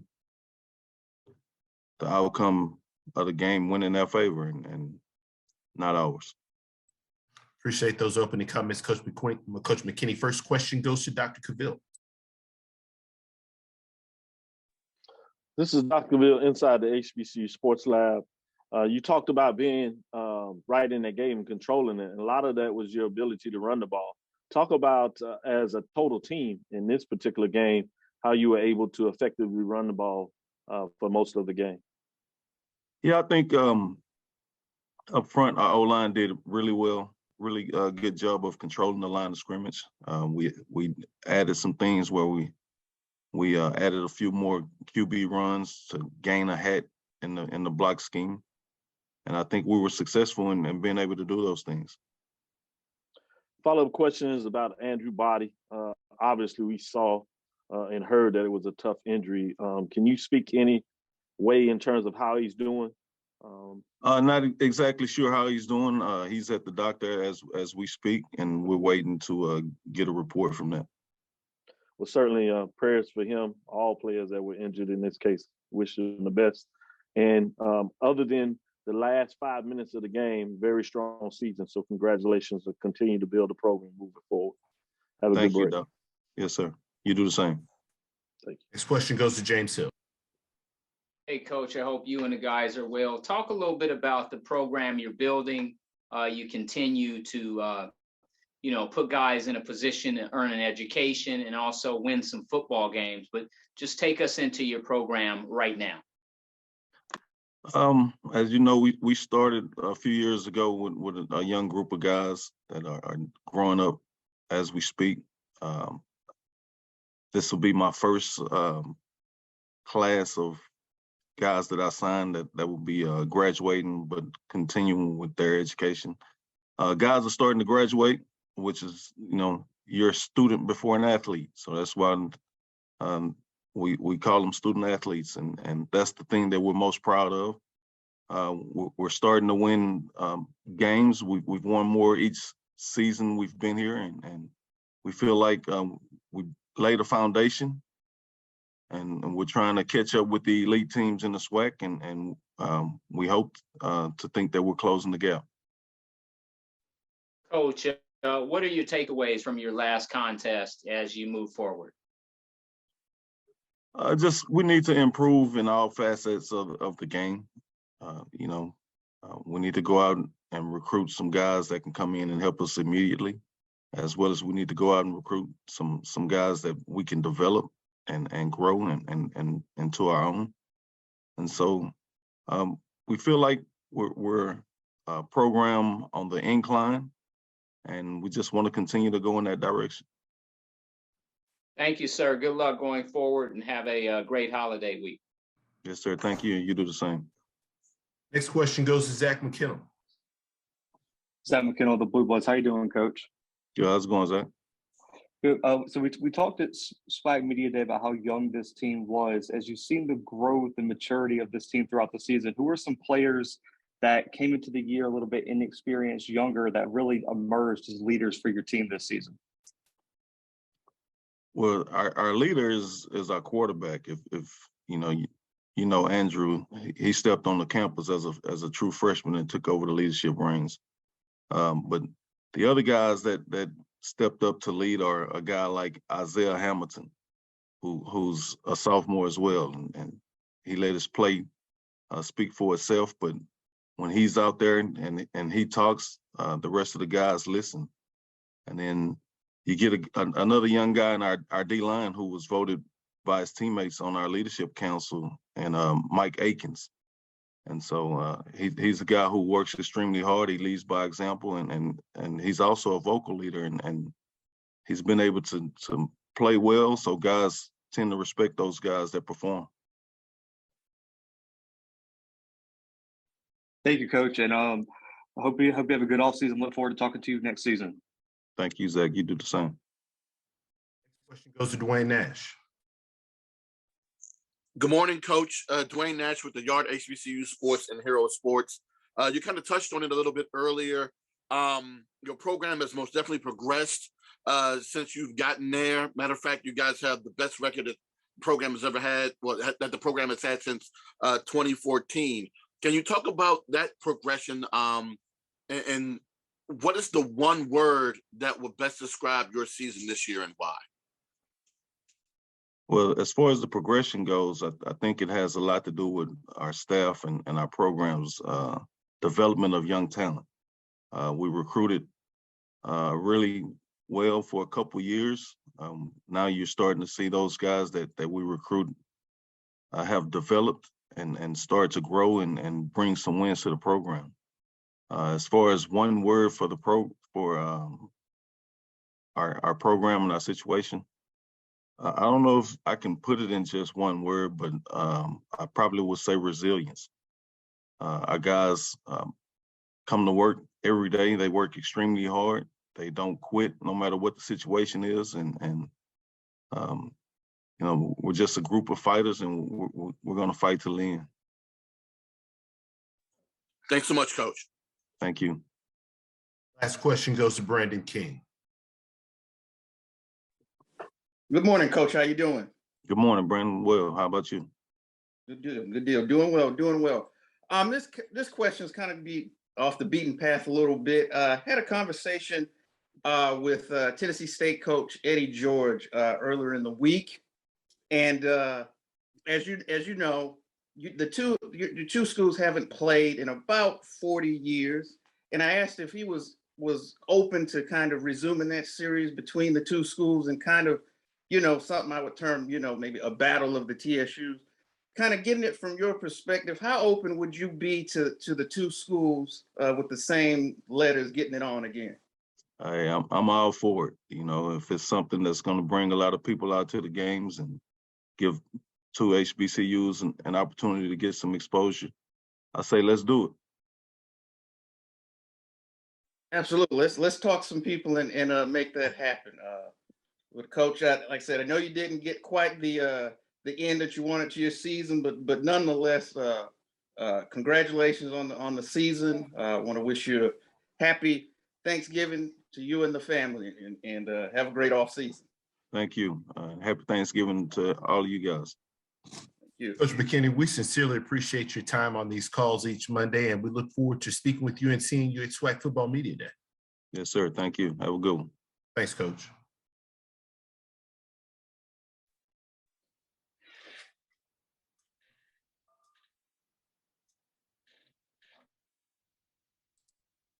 Good morning, Coach. How's everyone doing? Doing great, Coach. How are you, sir?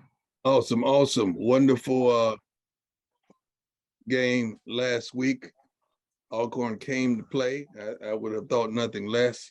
Like I will reiterate, Coach McNair is second to none in my book. He's a wonderful human being, a great coach, and his team was ready to play. Great atmosphere. My God, that was an unbelievable atmosphere. I was excited just to drive in because I've heard so much about it. It was a tremendous journey, just going from here to there and seeing the fans and just seeing the people, just seeing the support from both schools was tremendous in the play, and that is like a bowl that was unbelievable. Great, it was a great game too. No one disappointed. Either team did not disappoint. Of course, we proved our record. Offense didn't play worth a darn. Defense are who they are. Continue to be first in total defense in FCS in passing and scoring and third downs, first downs allowed, total sacks, unbelievable. Of course, Travis played a great game offensively and defensive. We got to figure out how we could get him the ball, more touches offensively, defensively, bounce back after giving up a couple balls as well. And I love that about him. He didn't flinch whatsoever when I talked to him about what he was doing to allow a couple of those completions. He did not flinch, but it was a great contest. I'm happy that we could move on and we had a great practice today. We're going to have another great practice tomorrow.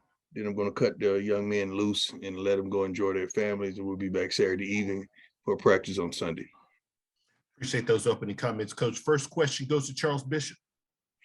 Good morning, Coach. How you doing? How you doing, boss? I wanted to ask a little bit. I know you preach dominate as one of the themes, and I wanted to ask a little bit about the offense. It's been a struggle over, despite It's been a struggle over the past couple of weeks, but just talk a little bit about trying to get the guys refocused and locked back in for the SWAC championship game. Well, you got to understand also we're missing our starting left tackle, so we kind of playing some games with the offensive line. But people are just a lot more prepared for us offensively. You got to understand it's not easy. I know it seems as though it's easy to go out there and win week in and week out and play to a high level week in and week out, but it's tremendously not that darn easy as it may seem. But offensively, we just got to get it going. I focused on 7 plays after I watched the tape that Sunday morning, and several plays here and there, cut here and there, better read by the backs.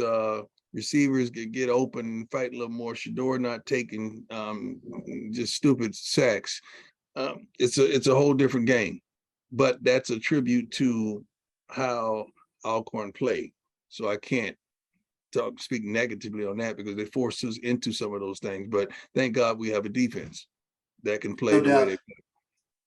Speaking of the defense, Justin Reagan, he had 3 sacks in this game. But talk a little bit about him and his maturation as a football player. He is unbelievable. So funny that at the end of practice, he's a little banged up. So at the end of practice, he chooses to do sit-ups or whatever the trainer has him do, and the guys got on his butt. I mean, the fight almost broke out at the conclusion of practice last week because they felt like you could practice all during practice long, then you wait to the end and want to do some sit-ups. That ain't good. So we got on their butts. We talked it out as a defense, and he understood that's not gonna happen no more. But he went out there and played his butt off because his teammates was on him about that.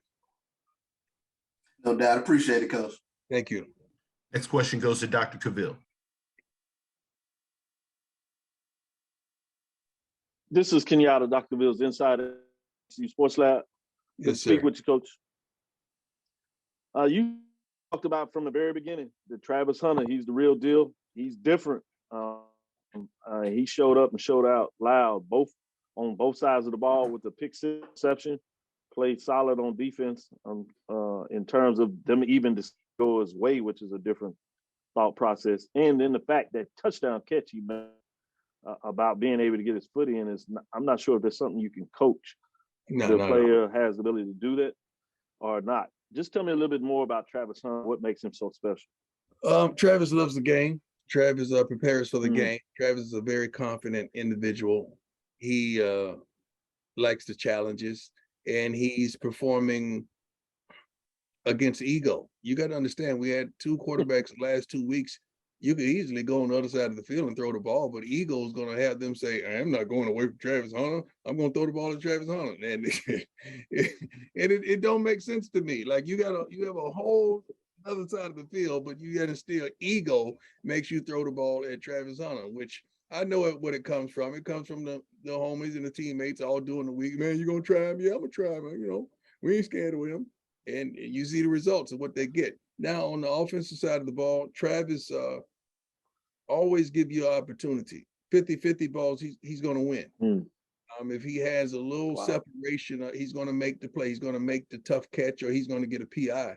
And oftentimes, they know the ball is coming to him. We don't always put him out there and throw it to him unless he's open or it's a one-on-one. You got to give him an opportunity. But the kid is just dynamic. He's truly dynamic. And I can't wait until really to conclude this season and to see him in a full season when he's truly healthy. He's still limping a little bit, banged up a little bit, not at full speed, but he's still Travis Hunter. Wow. And we know how to use him. Thank you, Coach. Quick follow. I'm sorry. I don't know if any other place would use him the way we use him. Yeah, I don't know if he would have had that luxury to be used in the manner that we use Travis. I'm glad you put, because it's important for a lot of people to understand. Yeah, it is. And other side of the ball. Yeah. Exactly. Other side of the ball, defensively, team is like they do what they do, and a lot of that is led by many players. But it seems like the senior is really stepping up and getting it done. He had a big game. Talk a little bit about what is he doing in his maturation from last year to this year. Who's that? I'm sorry, I didn't catch the name. Aubrey Miller. Oh, Aubrey, Geronte Davis had 12 tackles. Reagan's 3 sacks. Who else? Excuse me? Aubrey had 11 tackles. Yeah, I'm saying, but Geronte had 12 tackles. Yeah. What I'm saying on the other, I'm not diminishing. I'm just giving you a roll No, call. you're right. It was a full team effort. Oh, God. Come on, 42. Brown. Bro, Jeremiah had a couple sacks, didn't he? A sack? He had the strip fumble. Strip fumble. Yeah, I mean, so it's a collective effort, but none of that works unless we're covering. I mean, we're covering. We have some pretty good DBs. I know they catch balls here and there on us, and they should, but shoot. Let's give it to Dennis Thurman, man. I mean, this is the second consecutive year that Coach Thurman and that whole defensive staff, which I is unbelievable to me. I see it every day, that they find a way to get it done in spite of. I mean, sometimes offense has been, we've spearheaded the attacks and we've been dominant, but oftentimes defenses are the ones being dominant. And Aubrey does his part and then some. I mean, he's a phenomenal player. But I'm tell you something, man, and this is not taking nothing away from Aubrey, and I want to reiterate that. You could close your eyes in our defensive linebacker room and grab one of those guys, and they're going to come on to play. And not only are they going to come to play, they're going to know their responsibilities, and they're very mature and smart football players. Coach Hart does a phenomenal job with his linebacker room. Congratulations on the undefeated regular season. Thank you. Enjoy the holiday break. I know you'll be working on the team, and I'll see you in Jackson for the SWAC championship game. Congratulations. Amen. It's supposed to be great weather, hopefully. Exactly. Last question goes to Zach McKinnell. How you doing, Coach? You guys had the SWAC's leading rusher this weekend, held him to under 100 yards, held Alcorn to less than 2 yards per carry. Can you just talk about what you guys saw on film and what y'all did to shut down one of the top rushing attacks in the conference? Well, we want to force them to throw the football. We're going to put 7, 8 in the box and force them to throw the football. When you're running against a stacked box like that, it's tough on any back. That's not taking anything away from him because that kid can flat out play. Matter of fact, let me give this guy some love. I don't know if it's number 17, the cornerback, one of their cornerbacks. That kid can play. And I think he was their left corner. That kid can play. That kid, I don't know what year he is. 18? I don't know what number. It was a team. The kid could play. I know the kid could play. But shoot, we just stacked the box and forced them to throw the football. And they had a couple runs that were successful, but overall we knew then when they start rotating quarterbacks, that's a good sign. And Coach, a quick follow-up. Savion hit the 1,000-yard mark. Can you talk about how he has established himself as the lead running back for this team throughout the season and what that means for him to hit that mark this year? Yeah, first of all, he's a great kid. You're talking about a character kid, a kid that exemplifies smart, tough, fast, discipline. He hits all those and check all those boxes with character. Comes to work every day, comes, and practices his butt off. We never hear no negativity from him, never cries about the football. He's a little banged up. I think he is, I hate to say it, but he's bunions or whatever. I don't know how a kid that old is dealing with bunion problems. I thought that was an old man kind of thing. But his feet was hurting a little bit in the game, and I could tell because he missed some darn cuts that he normally hit. But that kid is phenomenal. Let me tell you something. We have several kids on the team that I feel like are pros, and he is certainly one of them. I feel like he's a pro waiting to be birthed into the NFL sooner or later. Thank you, Coach, and congratulations on the undefeated regular season. Thank you. I want you all to have a wonderful. Let me add this. I heard my dear friend Willie Simmons put it down on here earlier today, and he is absolutely right. I mean, the statistics that he gave, and I hate to call out these schools, but he's 100% correct, and I support him 100% because he is very factual. When he starts spitting it, he spits it factually. And the kid, I mean, what they did this year, and to go back from being on to it and to come back and run the table, shoot, come on. Why not? I don't, is it closed that they can't allow a HBCU team in or a team with that record that he substantiated that this team, fam, you should be in the darn playoffs? Unbelievable. I don't know how that works. I don't know how this playoff system works. I know people keep asking us, why would we? And now you see why I would rather go to the Celebration Bowl. or have some other form or fashion of how this stuff is manufactured, how they select the teams. I don't know how FAMU could not be in the FCS playoffs. I have no idea, but I know Coach Simmons put it down, and I support him 100%. Coach Sanders, The SWAC coaches. Excuse me. As always, we sincerely appreciate your time. Look forward to speaking to you again next week. Happy Thanksgiving. Don't eat too much. Some of y'all. Thanks, Coach. This concludes our SWAC football media session for Monday, November 21st. We will get the Zoom recording sent out here momentarily. Thank you for all of our media participants for your coverage of the SWAC this season. And we will have a pre-championship media session Monday. We'll send out more Zoom link information here momentarily. Thank you.